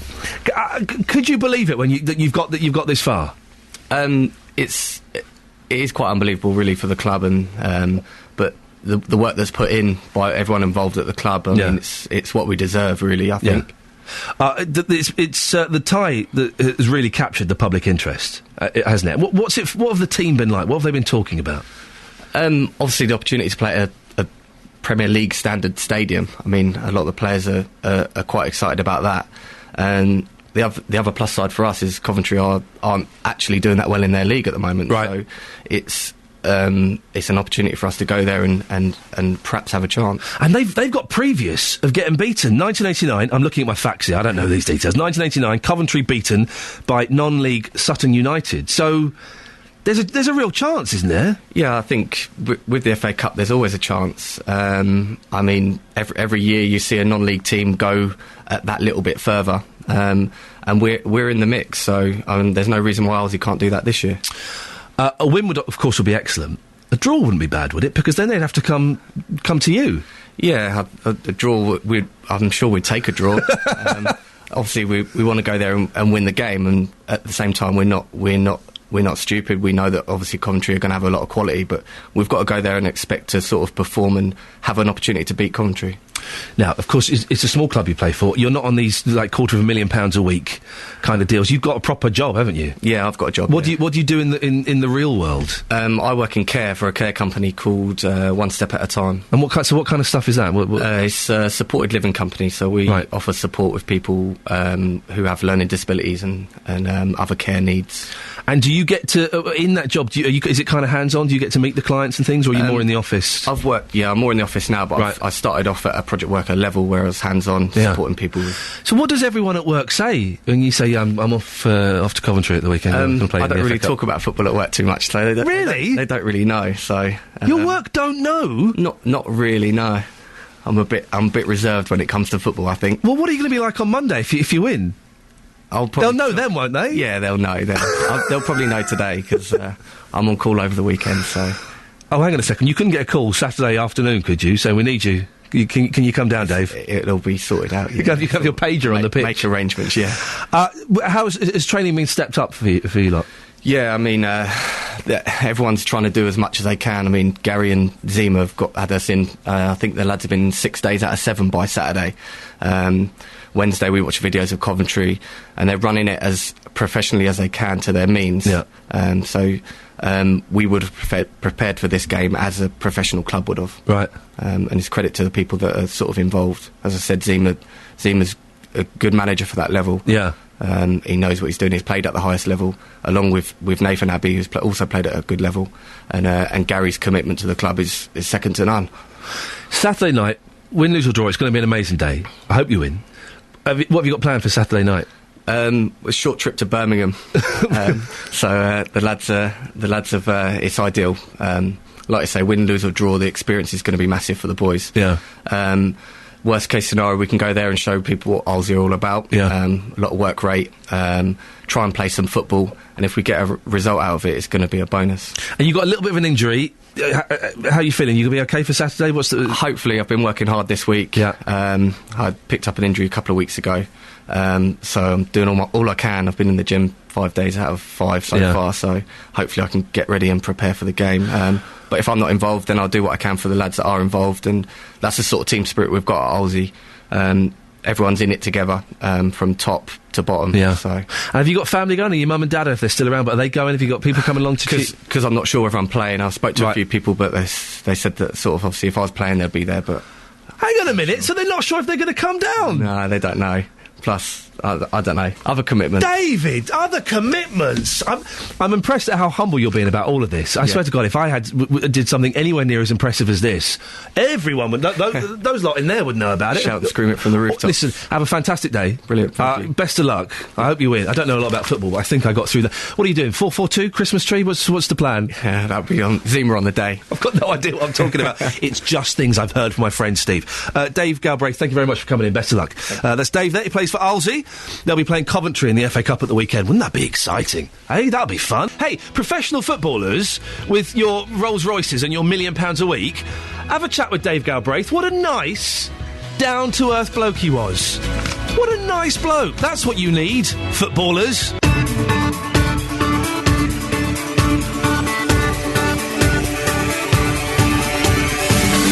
Morning. I'm having fun this morning. Hope you are as well. Iain Lee, BBC Three Counties Radio. In a bit you can hear what happened when Jonathan Vernon Smith and myself went shooting yesterday. It was a lot of fun. But coming up, slightly more importantly in the next hour of the show, at what age do you think children know the difference between right and wrong? An investigation by this programme finds that 59 crimes have been committed by kids aged 9 and under in Bedfordshire in the last 2 years. What do you still have recorded on VHS or cassette? Jane in Milton Keynes told me earlier she's got the Queen Mum's and Princess Diana's funerals on tape, and she gets them out and watches them, mainly to see how the boys have grown. That's what she said, I know. And Olsey Town play Coventry City this weekend. Our reporter, Justin Dealey, will be one of the footballers. And his day job, I love it. His day job, he's a forklift truck driver. Fantastic. BBC Three Counties Radio. Now, figures obtained by BBC Three Counties Radio show that 59 crimes have been committed by children aged 9 and under in Bedfordshire in the last 2 years. Children aged under the age of 10 are deemed to not be responsible and are not punishable by law. The crimes include a sexual offence by an 8-year-old in Olsey and life-threatening arson attempts by a 4- and 5-year-old in Luton. This morning we're asking, should we lower the age of criminal responsibility? And perhaps more importantly, at what age do children know right from wrong? If you want to give us a call, 08459 455 555. Well, Amanda Gummer is a psychologist from Hertfordshire, specialising in child development. Good morning, Amanda. Good morning. What age do you think kids can tell right from wrong? Oh, that all depends. Children have different views of what's right and wrong, and actually, once you get into the adult world, you realise that most things are a shade of grey, and things aren't always black and white. Young children very much work in the black and white, yes and no, right and wrong, but there's quite a lot of research into this, and it shows how kids progress through different stages of moral development, and it's sort of more about where they are and what their motivations for actions are as to whether or not something is right or wrong. But there are some things, aren't there, that are definitely black and white. Like, we heard about some 8-year-olds who'd been lobbing bits of concrete over the edge of a bridge onto motorways. That's definitely wrong, isn't it? Absolutely, the act's wrong, but you need to look at what's happening with the 8-year-old. Is there some 14-year-old boys saying to them, if you don't, come on, show you tough enough, if you don't lob this brick over the bridge, we're going to beat you up? And for an 8-year-old, that's not... It's not a question of just simply throwing a brick over a bridge and saying that this is wrong. It's looking at why they're doing it and what their background is and what the other things that are motivating them are. What kind of reasons are there, do you think, that cause children to commit crimes at such a young age? Often it's self-interest or self-preservation. So maybe they're part of a gang, maybe they've got some older kids or older people pushing them into doing stuff that they they know they shouldn't do, but actually it's the lesser of two evils for them. So it's to actually protect themselves from getting a good kicking, basically. That's one thing. Yeah. It can be, things like shopkeeping have often been identified with attention seeking from shoplifting. Yes. Yeah. So it's just a way of getting attention, and kids crave attention. So any attention is better than. Bad attention is better than no attention. So it can be that they're feeling ignored and they need to do something big to make a bit of a splash so that people notice them. It can be simply that they don't know what's right and what's wrong, and they think, this might be a bit of fun. I wonder what happens if. And you've all had kids who wonder what happens if you put the plug in and leave the taps on, or wonder what happens if I pull my sister's hair. And they're just testing boundaries, and that's, I think, where the sort of criminality or the age boundary comes in, because a lot of kids under 10, they're just going, I wonder what happens if, and they don't mean to hurt anybody, they don't empathise, they haven't developed those kind of skills, so they can't really predict the consequences of their actions. Could it not be, there will be some people listening going, oh, that's taking away their responsibility. Could it not be the fact that they're just naughty, and they like doing naughty, bad things? That's writing off an awful lot of kids. Not all of them, but perhaps some of them. I think there is a naughty streak in most people, and there is a good streak in both people, and it's a question of degree. I think sometimes kids do just get it in them and to just wonder what, I want to do something because I'm frustrated, because I'm angry, because I feel life's unfair. I don't believe, I'm not a big believer in the whole original sin thing, so I think that kids generally want to everybody wants to work in their own interest. They want to have a nice life. They want to be happy. They want to have nice things.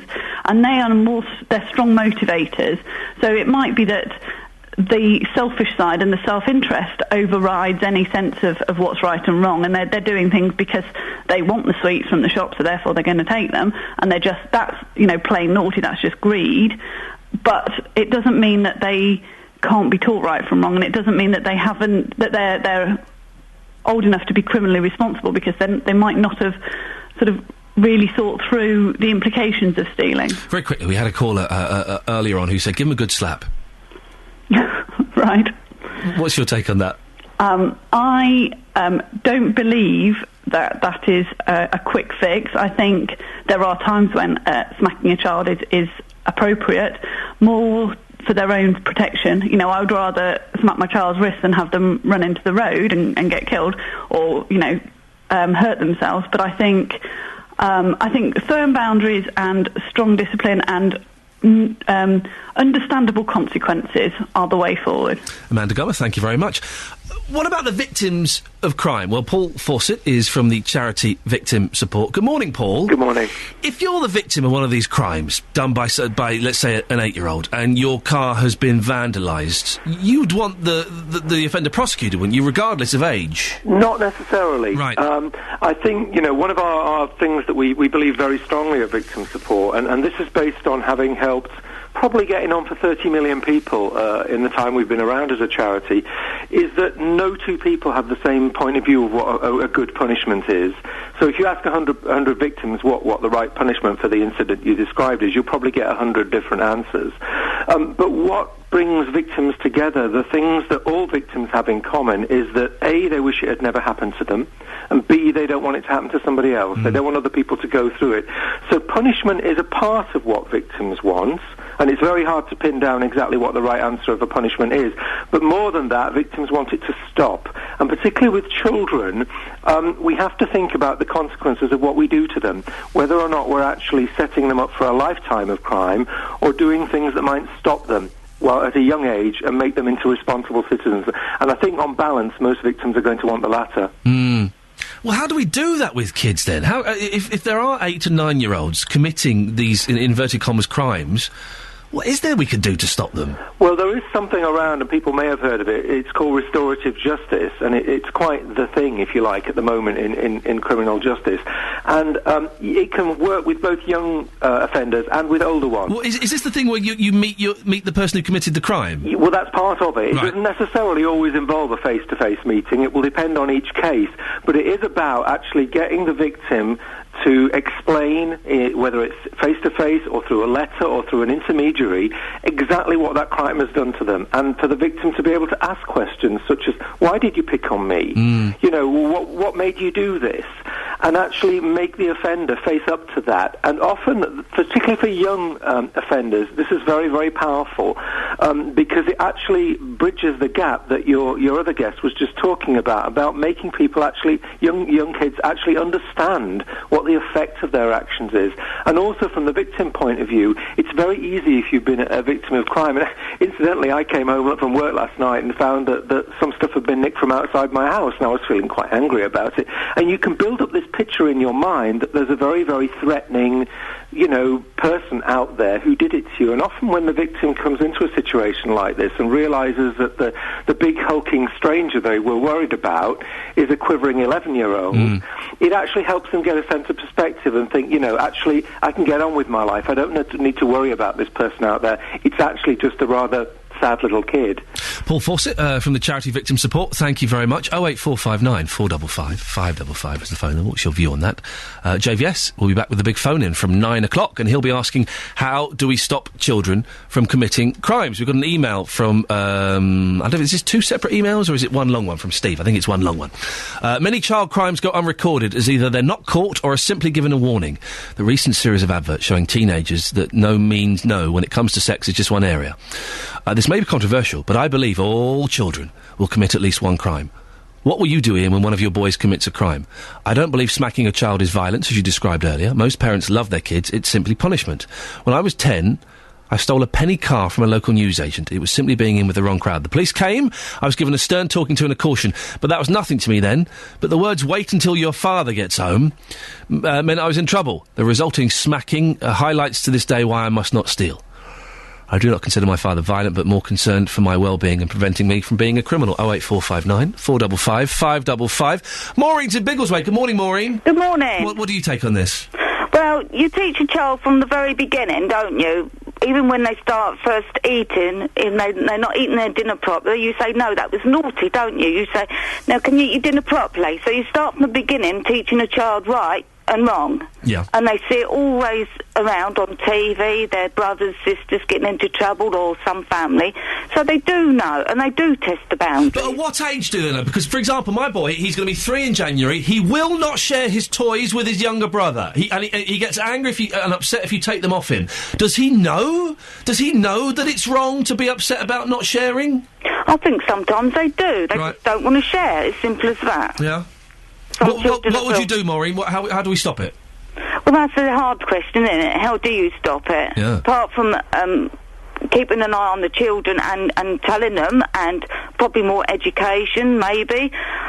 But that's a hard one. I don't quite know what the answer is to that one. Maureen, thank you very much. 08459 455 555. Now, Jonathan Vernon-Smith has joined me. Good morning, Jonathan. Good morning. Boy, did we have fun yesterday. It was more fun than I'd ever imagined. Thank you to everyone at Luton who treated us almost like one of the celebrities they weren't allowed to mention to us. It was brilliant. Sandwiches with the crust cut off. Yes. Offered soup, although I didn't want to eat soup in case I got it all down me and looked silly. Well, yeah, I was already making a mess with my sandwiches. And we went shooting. We did. It was brilliant. You've got a massive bruise on your chest. I've got a massive bruise. I mean, I think it's because I'm a wuss. Yes, because it was okay. It didn't really hurt, did it? It was okay. I'm a bit stiff. Are you? Yeah, a little bit.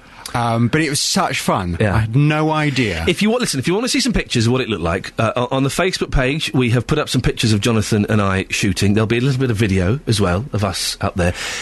People are asking why I was wearing an eye patch, which I've got here. I was going to put it on for you today. Well, I was pretending there was some shrapnel. I have to spend the afternoon with him wearing this eye patch. Why did you have the eye patch? Because apparently I have a very dominant left eye. And it kept wanting to open. Oh, it is very dominant. Isn't it? Well, you've not heard this yet, have you? This is what happened. No, I haven't. Well, this is what happened when Jonathan and I went shooting at Luton Hoo yesterday. I'm at Luton Hoo. I'm in the back of a car with Jonathan Vernon-Smith. Hello, Jonathan. Hello there, Ian Lee.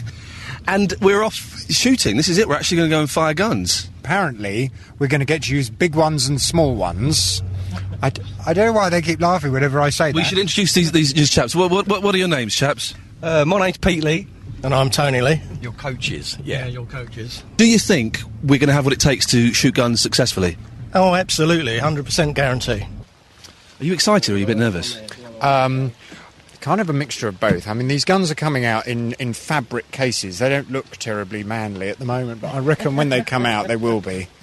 You're obsessed about looking manly and butch today. Well, that's not what it's about. It's very rare that this happens to me. OK, firstly, Luton Hoo Shooting School. Most shooting grounds up and down the country profess to get people to shoot with both eyes open. Over the years, we've noticed, over the last 25 years, if you like, I've noticed that not everybody can shoot with both eyes open. As long as you can see. Can you see? Yes. Out of both eyes? Yes. Yeah, fine, you'll do well then. Remember, left foot forward. Yeah. OK. I can smell gunpowder. That's like Guy Fawkes night, isn't it? Yeah, Right, isn't it? face Ooh. down. Are you ready? Yeah. Here he comes. Move to him, stay with him, bang. Oh, look at it! Yes! Oh. I've trained a killer. Come on. You feeling good? You hit it? I'm feeling really butch. So what we're going to do, I'm just going to show you one again first. Ian's about to fire one now. Am I going to pull the trigger? Oh, God. Here we go. Target's coming now. Follow him up. Bang. Perfect. Oh, yes! I shot it! I shot it! I shot it! Oh! Good work. I shot two of them! I just shot two of them! But on a serious note, guns aren't fun. I just feel we should make some point out of this.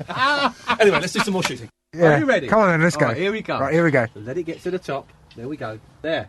Got him! Excellent. Why do you pull that terrifying face after each shot? That's what's quite worrying. My gun face. If both of us had guns and you were a zombie, which one of us would you be most scared of? Probably you. Yeah. You see? Presumably this is quite an expensive sport. How much is this box of bullets here? Yeah, normally for the average guy that's going out shooting every week, he'd probably pay about £5-6 for a 25. So it's not a cheap sport. And a gun? What's a gun going for these days? A second-hand one costs you about £800 to £1,000. What? OK, well, that's it. That's our day of shooting done. To be honest, I've enjoyed this more than I thought I was going to, and I was better than I thought I was going to. You weren't bad. How do you feel after doing all that? I loved it. Yeah. I loved it. I have found an enjoyment for guns. Because I was always a little bit against gun sports, but I can see the point. It's quite an adrenaline rush. I can totally see the adrenaline. I want to do it again. Definitely. Shall we join a gun club? Shall we? Shall we? For or two the things. army. I'm in.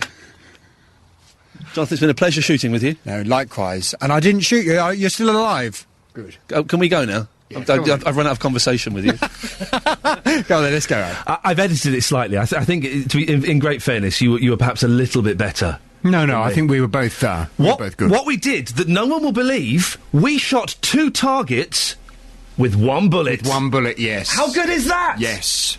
My favourite was the semi-automatic gun. I liked that one. You're putting the gun face again. The bullets fired out the side of it as you shot it. I love that one. I feel like it's kind of lit this flame. I feel like I could be a trained killer in the future. Do you know what I mean? What? I wonder if Her Majesty's MI5. Do you reckon they'd like us if this radio malarkey dries up? Which inevitably will after that rubbish. That was 3 minutes of radio halfway through the afternoon, and we were there all afternoon. And then Luton, who treated us marvellously, thank you so much. Halfway through the afternoon, I went, "What's this report actually about? Apart from us just being on a jolly, we need something." Hence the serious bits towards the end. It was a lot of fun. Thank you very much. It was. No, it was great fun. I enjoyed it. I do genuinely want to do it again. Let's go again. Shall we do it again? Yeah, definitely. Okay. Love that. Right now, what's on your show this morning? Coming up on the big phone in today, how do we stop children committing crime? I've been very interested in this story you've been discussing this morning. Figures obtained by BBC Three Counties Radio show that in the last 2 years, serious crimes in Bedfordshire have been committed by children as young as 4 years old. Yep. Quite incredible. Since 2010, 59 crimes have been committed by children younger than 9, and none of the guilty children can be punished by the law. The crimes include a sexual offence by an 8-year-old in Arlesey and life-threatening arson attempts by a 4- and 5-year-old in Luton. Well, from 9 this morning, how do we stop children committing crime? I mean, if a 5-year-old has set fire to your house, I would imagine you want some kind of justice. You want that child to be punished. Or perhaps it's not the child you want punished. Perhaps you think it's the parents that need to face the strong arm of the law. From 9, I want your views. How do we stop children committing crime? 08459 455 555. It's this morning's big phone-in. I should say, if you want to see pictures and video of us, by the way, either follow us on Twitter at BBC 3CR or go to the Facebook page, and you can see Jonathan the meting out his own form of justice. There, with you'll see the eye patch. It really was terrifying. You look like a Bond villain. You know, I was saying if I could be a trained killer, yes, I'd have to keep putting my patch on, wouldn't I? It would take a while. Hang on, hold still. Don't move. Listen, stay there. We're talking about cassettes today. I'm a big fan of cassettes and videos and things like that. Joyce is in Leagrave. Good morning, Joyce. Oh, good morning. You still use cassettes, do you? I still use tapes, yes, because the side concern and the volunteers that put the bits and pieces onto the tape for us. Oh, yes. Is really, really, I couldn't do without it. Yes. They put bits of 3 counties on. Oh. Your interesting bits, they know. You can put little bits of... I don't know if they're legally allowed to do that, actually. No, they tell me where the shows are in Dunstable and Luton, like you talk about on your show programme. Yes. If I don't catch it, I can't write it down quick enough. So which 3 counties shows do you have on cassette, Joyce? No, I don't have them on cassette. What? They send me a tape every week. Right. And they tell me via the radio what you are talking about. What? They say, they've got one show in Dunstable, the Grove, or the Little Library Theatre, whatever it is, Luton. They put snippets of what you're talking about. I see what they do, right, and yes. also... They make a mixtape for you. Yes. And they put little bits of the newspapers, you know, and everything else. And every week then I get that. Brilliant. And I love it because I can stop it, reverse it, skip past bits, write it down slowly, write it down slowly in big pen, and then I find it really, really most useful. Joyce, can I ask you a question? Yeah. Okay, I want your honest answer. I'm still quite the new boy here. It's only my second month of being here. The main presenters here, and sorry if I exclude one, there's myself, Iain Lee, there's JVS, there's Nick Coffer, and there's Roberto. Could you put us in order of your favourites, please? Who's number one? Well, I must say it's Roberto, because I've known him longer. What? I've known That's him the longer. Wrong answer! Okay, okay. So Roberto's your favourite. Who's your second favourite out of myself, Jonathan, and Nick Coffer? I think Nick Copper was the last one I got to know best, and you too, yes. And that little devil there with that chuckle, yes, and the patch over his eye, which I can see from here. Yeah, I'm feeling like putting it on now, to be honest with you, Joyce. He's very naughty, but he's very nice. He's very naughty. Joyce, listen, thank you very much for your honesty. Jonathan, I shall be listening to your show. Take that patch off, please. Pass me my semi-automatic. You are very, very naughty. Go on, please go away now. You've had more than your fair share of... You'll be invoicing the company. That's Jonathan Verner-Smith. We'll be on at 9 o'clock. Always worth a listen. We are talking videos and cassettes and things like that. Roger from Letchworth, do you use video cassettes? Yes. Quite a large residual collection on video. How many videos have you got? Oh, my word. I mean, we're not talking hundreds here, but probably 30. Well, that's not so bad. And is it... No, but I mean, the point I was making to your reception person... My receptionist, yes. Well, if you want to go that far. Yes. It conjures up images I'd rather not have at this time. It's a work morning. experience, lad, but yeah, go on. Yeah, okay, says it all. Is that I remember reading an article in an IT publication... in my branch, yes, about the longevity of different recording medium. Right. You're speaking like a policeman. You're under arrest then. Oh, we go. Fantastic. For this programme. Yes.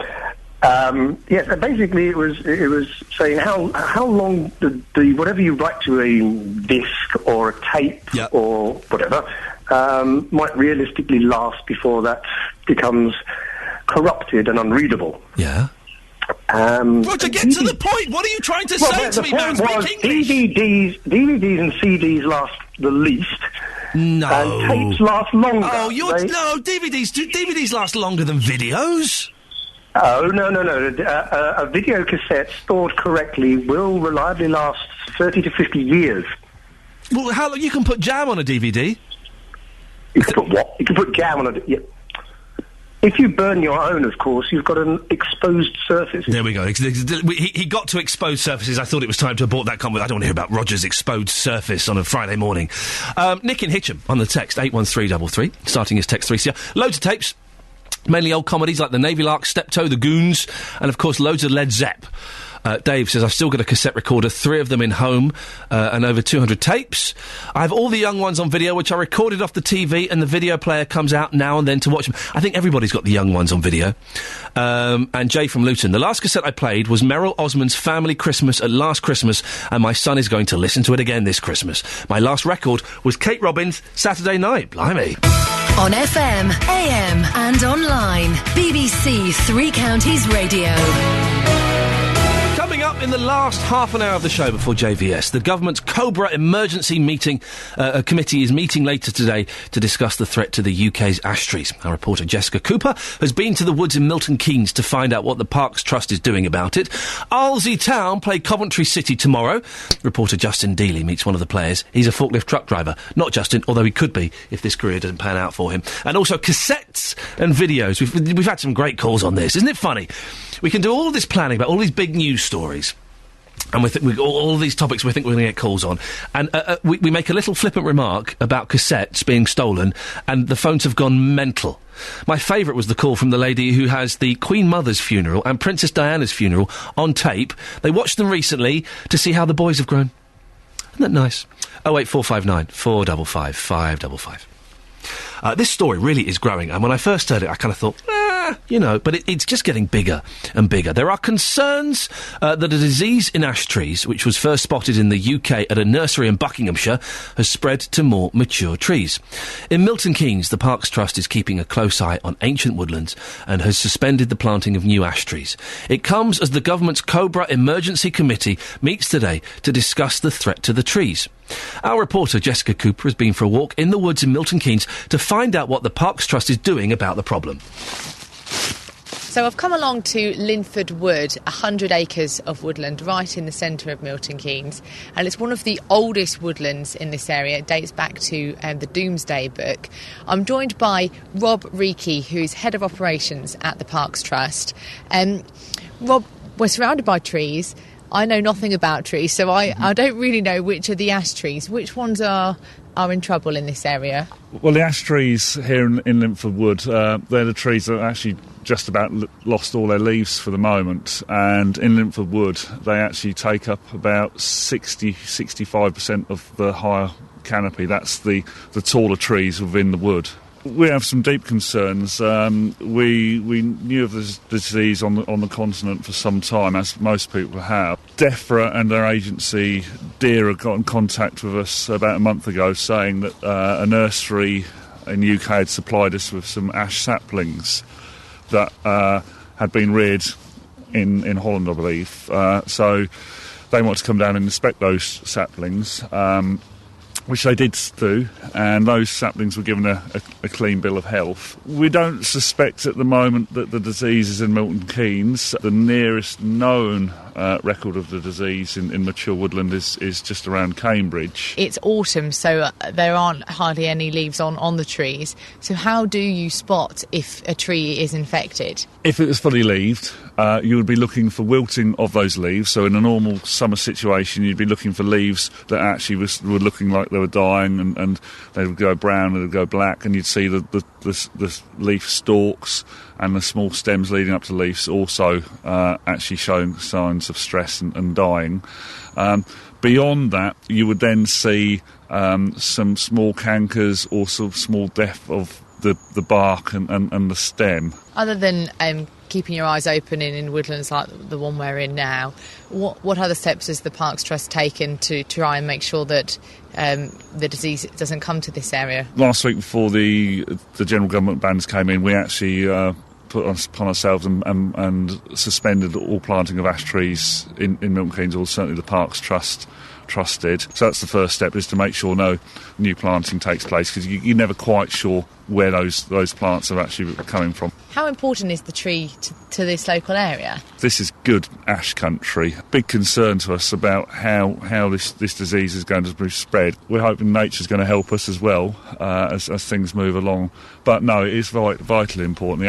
The ash are a major contribution to the landscape here. The Woodland Trust is planting a new native woodland at Hartwood Forest on the edge of St Albans. The next round of planting is due to start this month, and they were originally planning to plant around 7,000 ash trees. Now, that's been cancelled, and instead they'll have to use other native species. Joining us on the line is Austin Brady, Head of Conservation at the Woodland Trust. Good morning, Austin.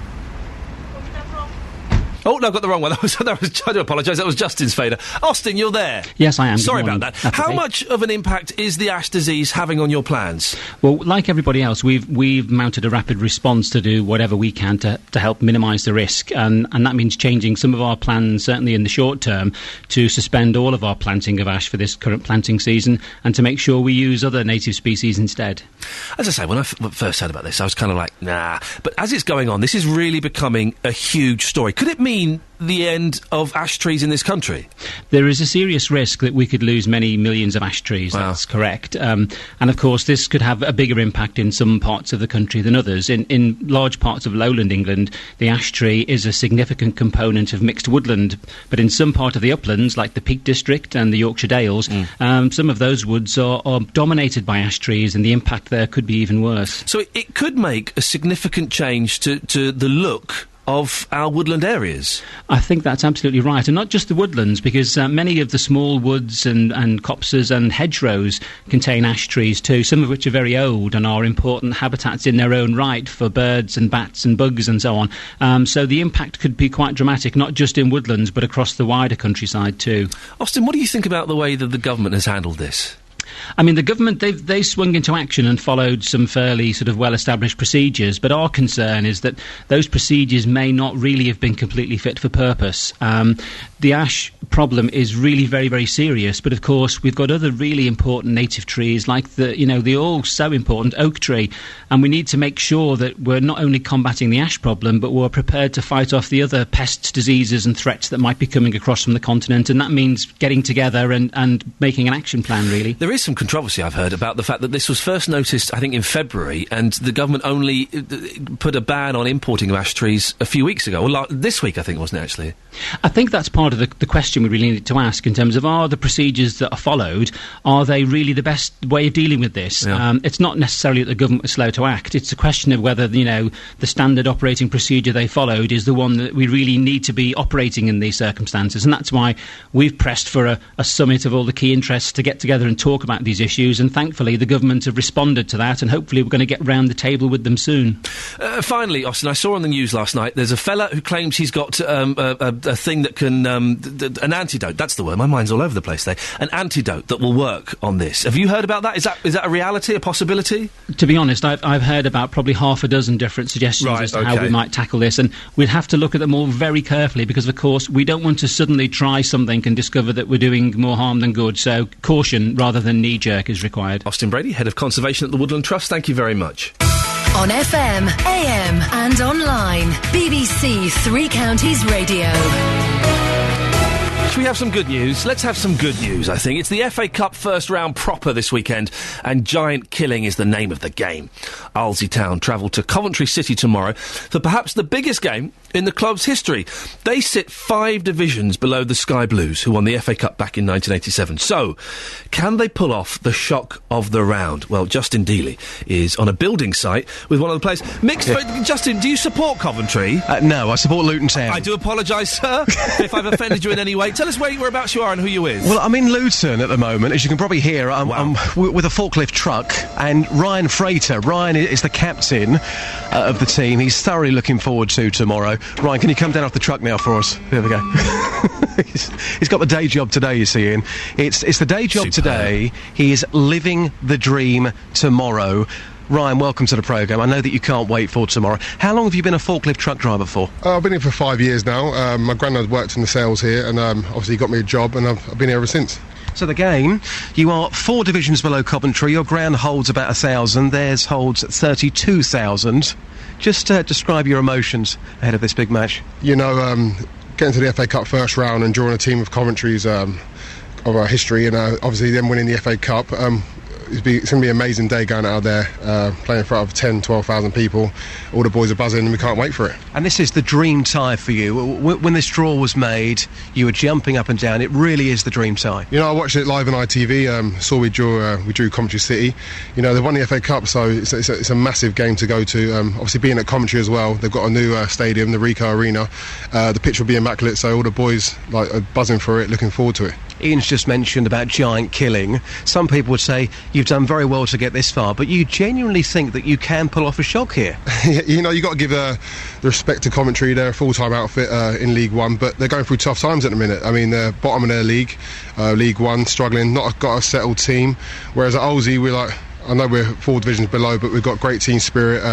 We're a good bunch of lads. We work hard for each other. You know, if Coventry have a bad day and we have a very good day, we can cause an upset. Is it going to be the best day of your life? You know, yeah, I've been playing football since I was 16 years old. This will be the biggest game of my career. I've been in the FA Cup first round a few times, but nothing compares to this, going to Coventry away. We spoke to one of your teammates earlier on, Dave, and he said, well, some of the family are going, but I'm not quite sure if I'm going to start, so a lot of them won't be going. Not the case for you. You're the captain. The whole family's going. Yeah, you know, Nan and Grandad are coming, my mum, my little brother, my girlfriend, a few of her friends are coming up, and then I've got my own pals are coming up as well. And yeah, so I'll have a good support there. So hopefully I can put on a show for them. Yeah, fingers crossed. Right, let's go to the car. Ian, we do have a world exclusive right now. Oh, go on, yes. Are you ready for this? Yeah. Okay, we have a very special guest in our radio car. We have Mystic Sarah with us today. What? Now, she knows her stuff. Okay, She fantastic. predicts the future. Yeah. She correctly predicted that I would have 3 sugars in my coffee this morning. Justin, you're messing with my mind. I know. She predicted that Little Mix would win the X Factor last year. Oh, she predicted that Ronnie Wood would get married again. And the big one... I'll be honest, the Ronnie Wood one, that was pretty obvious. that was always on the cards, wasn't it? She even correctly predicted that Mr. Blobby would be Christmas #1 in 1993. Okay. Nobody else believed her. You've got me convinced. But of course, he did win that battle. Yeah. Now, Mystic Sarah's in the car with us. Ryan, the captain here, can you just confirm these are the boots you're going to be wearing tomorrow? Tell us what these boots are. They are the new Blue Night Legends, and they will be the boots I'm wearing tomorrow. Okay, so that's confirmation. Here's Mystic Sarah. You are feeling the boots right now. Yeah. Apart from leather, tell us what you're feeling. What's the score going to be? I'm getting some very positive vibes from them. I'm seeing even numbers. Ooh. And my prediction is it's going to be a 2-2 draw. Hey, 2-2 draw. That wouldn't be bad. Hey, 2-2 draw. Ryan, you're a bit worried about this because you thought it was going to be a hammering, but a 2-2 draw, that would be dreamland. Take them back to your place? Oh, if it's 2-2, I'll be buzzing with that. Taking back to our place for the replay on Tuesday, and then obviously it'll play to our conditions then, so hopefully nick the win there. But yeah, 2-2, I'll take that all day. Excellent stuff. Now, we have got your contact details. Tomorrow, of course, we're all hoping for the best. Win, lose or draw. Can we catch up with you on Monday? You can, yeah. Oh, and just one final question. Dave, again, earlier on, was saying that you're going to be going to Birmingham tomorrow night. If you do win and pull off this shock, you being the captain, I reckon you might not be going because you'll be on TV everywhere, won't you? I'll have to make them short and sweet and do them interviews quick because I'll definitely want to be out with the lads having a few drinks. Very professional attitude. Well done. There you go. That was Ryan Fraser, the captain of Ardsey Town, of course, going to Coventry tomorrow. And Ian, when I think about some of my happiest memories when it comes to football, I know you're not a massive football fan, but trust me, okay. The FA Cup, when these giant killings happen, as a fan, there is nothing better. Oh, listen, you can't, if they win, even I'll be excited. You can't help but wish them luck, can you? It's David against Goliath, and in the FA Cup, I know it's very, very cliche, but you never quite know what's going to happen. It's arguably the biggest game in their history, and we're hoping and praying they can pull it off. Just going on a slight tangent, because news and weather, let's be honest, they can wait. Yes. Your Mystic lady there, yes. Mr. Blobby was #1 in 1993. Was she even born then? Yeah, of course she was. She sounds about 18 years old.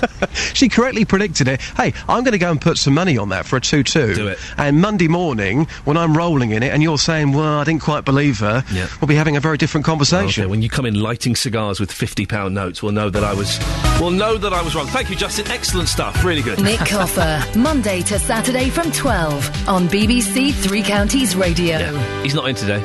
He's not. He's still poorly. Luke Ashmead's filling in for Nick Coffer. Get well soon, Nick. It's frustrating when the voice goes. It really is, and he has lost his voice. So fingers crossed to be back for tomorrow's show.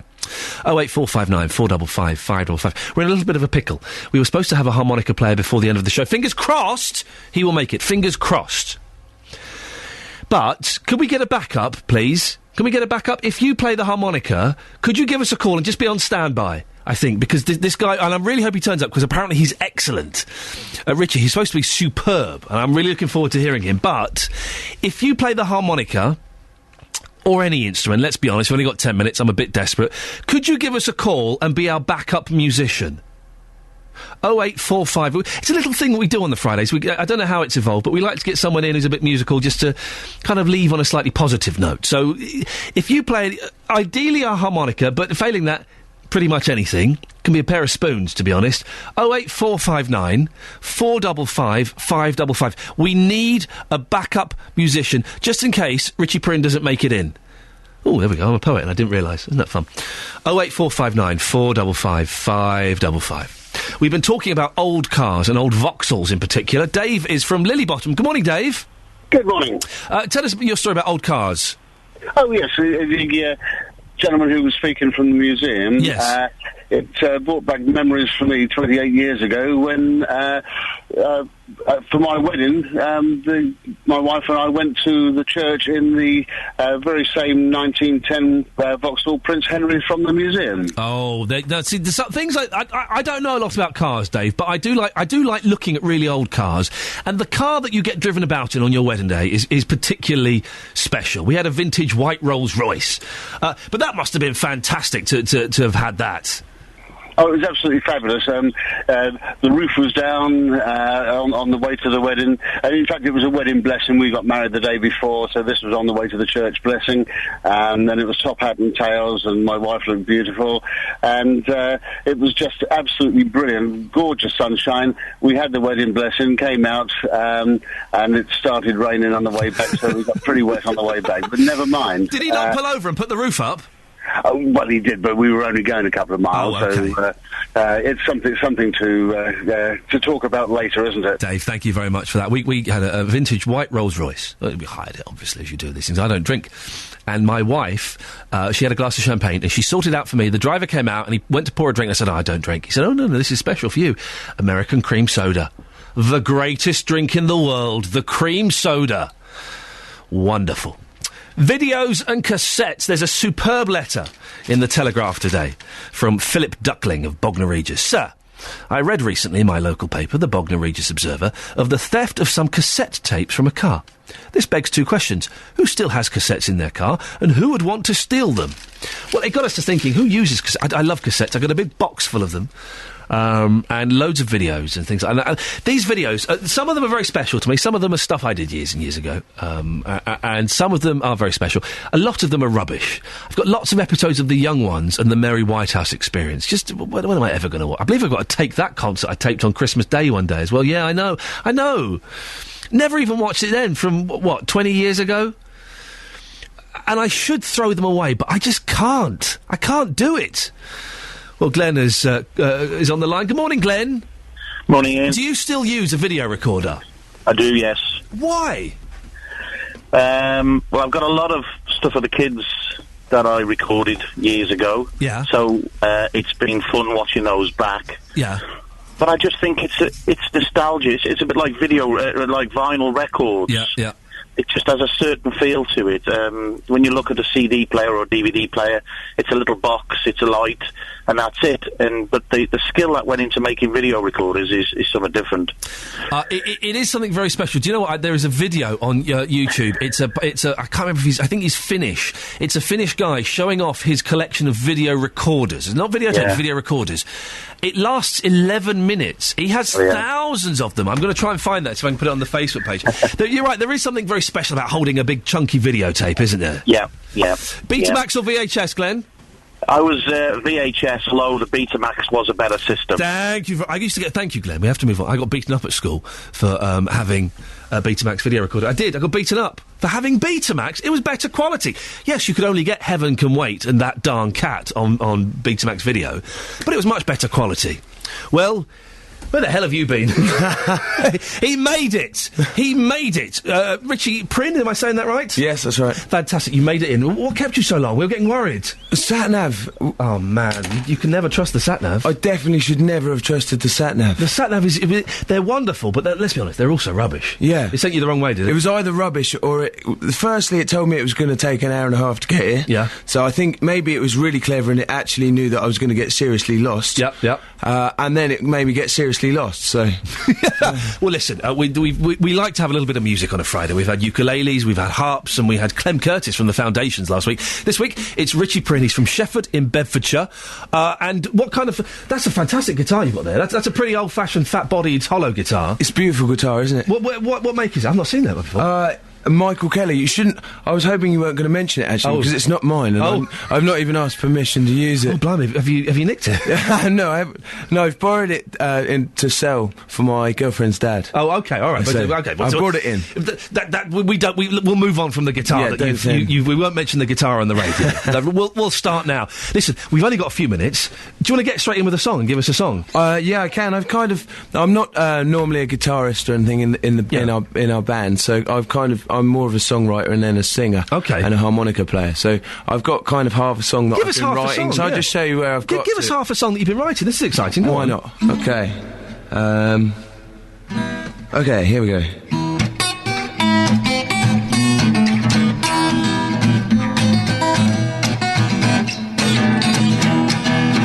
My baby knows where she's gone, where to turn when the wind is blown. My baby knows who loves her.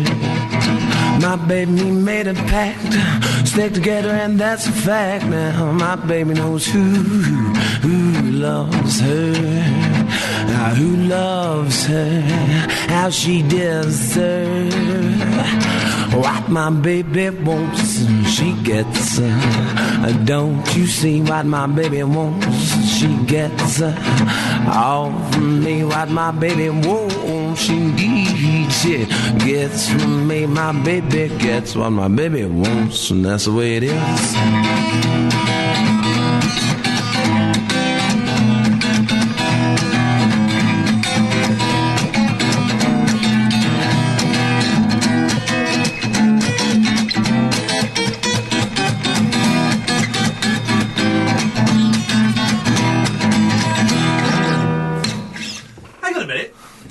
You're not much of a guitar player.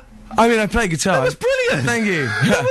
I'll be honest, I was surprised by that. You look like a young man, but you've got the voice of an older man, and that's quite an old-fashioned style song. What are your influences? All sorts, but a lot of old retro music. I like Muddy Waters, like a lot of old blues. Yeah. And that's kind of... I wanted to kind of go more like Spanish-y, kind of... Mediterranean feel. Yeah. So, but all sorts. You look like a boy. I'm so surprised the sound that came out of you. Listen, we're almost running out of time. Tell us about the band. What band are you part of? The band's CC Smugglers. Right. And it's kind of a roots, we play kind of new roots music, as old time and stuff. We're touring a lot at the moment. Give us some dates or how we can find out about you. We've got a website? Yeah, go on the website, ccsmugglers.co.uk, or even better, like us on Facebook, and then we can bombard you with all our material. Well, listen, send us some stuff, man. I love that. I genuinely thought that was brilliant. I'm sorry we've not got longer. No. Damn you, sat-nav. Damn you, technology. That's Richie Prynne from CC Smugglers. He's from Shefford in Bedfordshire. Superb stuff. Thank you, mate. Thank you. An album release in February. Oh, well, then come back in February. Thank you. There we go. It's as simple. We've got a guest book for February already. It's sorted. Right. Oh dear, that was a rush. Thank you everyone who's called in. A busy week, lots of calls. It's always appreciated. I'm off for the weekend. I should be back on Monday at 6. I'll hand you over now to the man who's got the deadliest eyes in showbiz. What a name. Jonathan Vernon-Smith. Getting beds, hearts and bucks talking. This is BBC Three Counties Radio. Thank you, Iain.